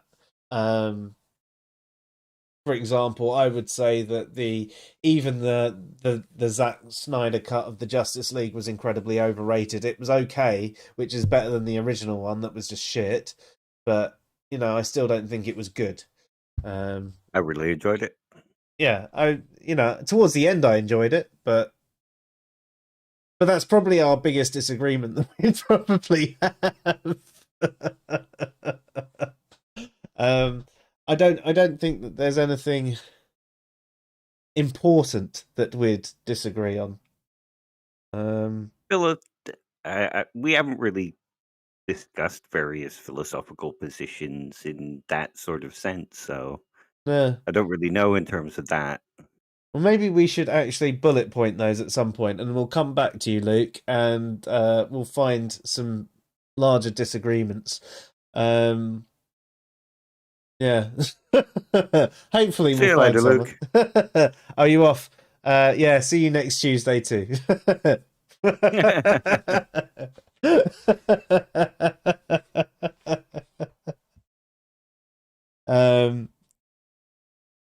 Yeah, sorry, just carrying through the chat as well. I think a lot. Mr. Serious says, I think a lot of people aren't prepared to have the conversation. Kid gloves with the dumb arguments could go a long way to those who just parrot what they've heard from others. Yeah, I mean that's pretty much every conversation I have on the internet. Well, I had a message from Chris Mann on Twitter earlier. Oh yeah. And I said I'd have a discussion with him on Discord, possibly not this weekend, but the weekend after. And it's discussing his logical debate style and the stuff in his videos. So we might have disagreements on his stuff. And we could have a discussion as in you and I. Yeah. I mean, it's possible. It's possible. I doubt it. I think maybe we'd disagree with his position in different ways. Yeah. But you never know. I might think he has some good points to make. But from watching, I'm thinking I might record the conversation and we could post it as like a bonus material on the Answers and Reason YouTube channel. I mean, if you want, I can always record it as well. If you wanted, I could just do it as a live stream, just a random one-off. and I could Yeah. just sit there and whatever you want, really. Well, he said he wants to get that out there, so I figure we could encourage it and help him out. Yeah. I think the way you do it as well, and the way you might point out some of the issues. I mean, you remember his 3-part thing. I think I only watched the first of the 3-part thing, and I That's found what he wants to discuss. Yeah, so I remember the first part of the 3-part thing was so painful I didn't watch the other the other 2 parts. Yeah, I've got to go back and rewatch them because I can't really remember much of it. It was, I just remember it being painful. But yeah. So just carrying on with it. Oh yeah, Bearded Heretic addresses the intelligent atheist and theist discussions. I hate that. Yeah.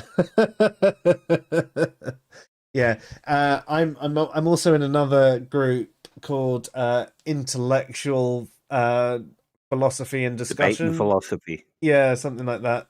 And it's really not. I mean, I don't regard myself as an intellectual anyway, but when and that's sort of how I judge these things. And when I don't regard myself as an intellectual. I know there's tons of people who are far more intelligent than me that I would regard as an intellectual. And when I see the people in this thing, and there's mass spam of really dumb, derogatory, offensive, insulting responses, talking about people's imaginary friends and stuff like that, I just go, this is intellectual discussion, is it? Really? Insulting someone by this sort of way. And I find nearly every group out there that talks about, oh yeah, we're intelligent atheists or intelligent theists or intellectual discussion, it really much isn't. And it also makes me cringe about our name as Answers in Reason, because I feel like I look at all these other groups and go, oh shit, we've told people that we can find answers in reason. And if we actually look at these other groups that claim to be intellectual, maybe we don't find answers in reason as well. Maybe we need to change our name at this point. And I mean, that's why we go with the Fresh Air Sci-Fi stream. Yeah. I don't claim to be an intellectual. I barely claim to be intelligent. Yeah. Apparently, Philip's saying that post, his joke post, is his most popular tweet now. 90% of the likes on it are unironic, and so many of them are retweeting it and taking it seriously, which is both hilarious and depressing. Yep. Yep. That basically sums up the atheist community, which isn't a community when most of them respond. Isn't it? Yeah. Yeah. There is no atheist community apart from the community of atheists. Yeah, it's fucking ridiculous. I think we should probably put a pin in it there, though, Dave. I mean, it's been a fantastic discussion. It's gone really off piece. It started with the self and your article, and I really enjoyed it. And we ended up chatting about Disney for about half an hour, which was absolutely fantastic because I love Disney movies. And I was surprised to find so many people in the chat like them too. And to the point where we're probably going to have a debate about Disney movies at some point in the future. It's going to be my most favourite stream we'll ever do. A whole new world.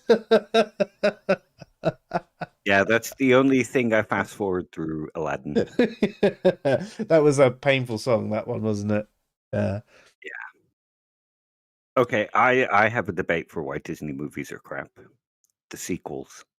Ooh, yeah. Pretty much every sequel for Disney has been crap. Though the third Aladdin was redeeming. The second, oh no, that wasn't Disney.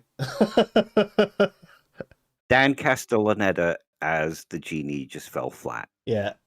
And then in the third one, it was Robin Williams again, and it was good. Was it? Oh, yeah. I skipped it because I thought it was just going to be Dan Castellaneta again. It was Robin Williams, which is what made it better. Yeah. That's why the second one sucked. And the second one, the animation on the second one was awful. Yeah. But It's yeah, like 12 frames a second or something. yeah. Absolutely awful.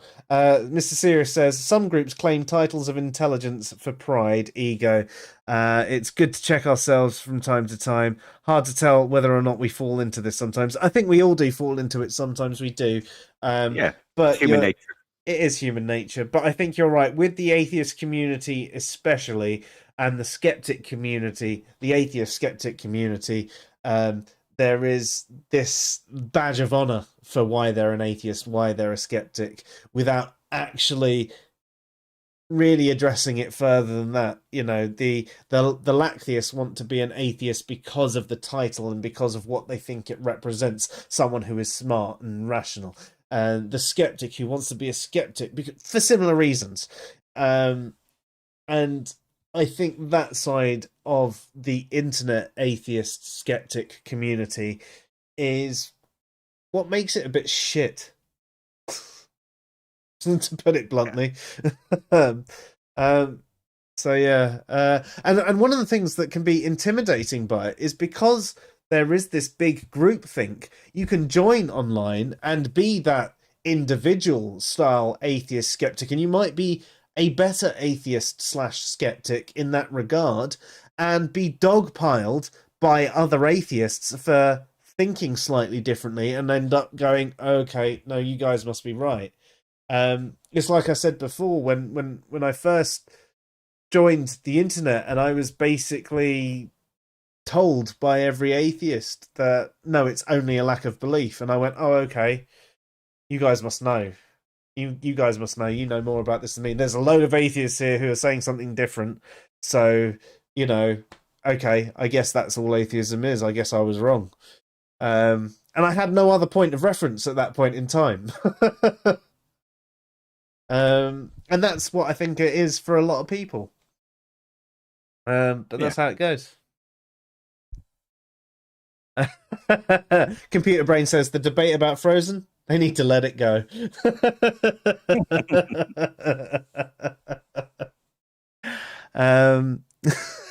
Yes. Right. I think we should wrap it up there for the night. So as I mentioned, on Tuesday we've got Luke, aka Bearded Heretic, coming on and discussing the psychology of consciousness and morality. So it's taking a slightly different approach to two topics that really interest Dave and I. I don't think that we're going to get everything done in one stream. I think that we're probably going to end up doing at least 3 from the list of things that he wants to discuss, which is fine by us, completely fine by us. They might not be one after another, but I'm really looking forward to addressing that. Is there anything else that you wanted to address tonight before we go, though, Dave? Yeah, apologies for all the bad grammar and the spelling mistakes and that. No one cares. That's why we've got Intrigued Feline on the site having a look, and she can occasionally correct our articles for us. She mentioned her thesis was 50,000 words or something. You have my sympathy. My dissertation was only 16,000, and that was enough. Yeah. Fucking hell. Yeah.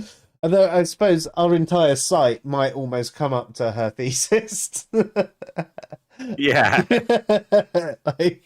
Yeah, that's crazy when you put it in those terms. I mean, we've got what, 6 years of articles, and we might be up to the same word count as her thesis. Fair play to you. Yeah, that's it. When I get round to my PhD thesis, when I do the PhD, it'll probably be about 50,000 or 60,000 words. So I'm going to go to her for help. Yeah, do it. Right, well, that's it for us tonight then. Thank you everybody who has watched. Thank you everybody who has caught the rerun as well. It's been absolutely fantastic. Look forward to seeing you next Tuesday and having Luke on with us. You've been watching the Fresh Air Sci-Fi stream, and I'm Joe. And I'm Baloo the Bear. He's the king of the swingers. Ooh. I'm gonna be a mighty king, so enemies beware. Well, I've never seen a king of beasts with quite so little hair. I'm gonna be the main event, the good king was before. I'm brushing up or looking down, I'm working on my roar. We'll see you next Tuesday at 8 p.m. GMT. Oh,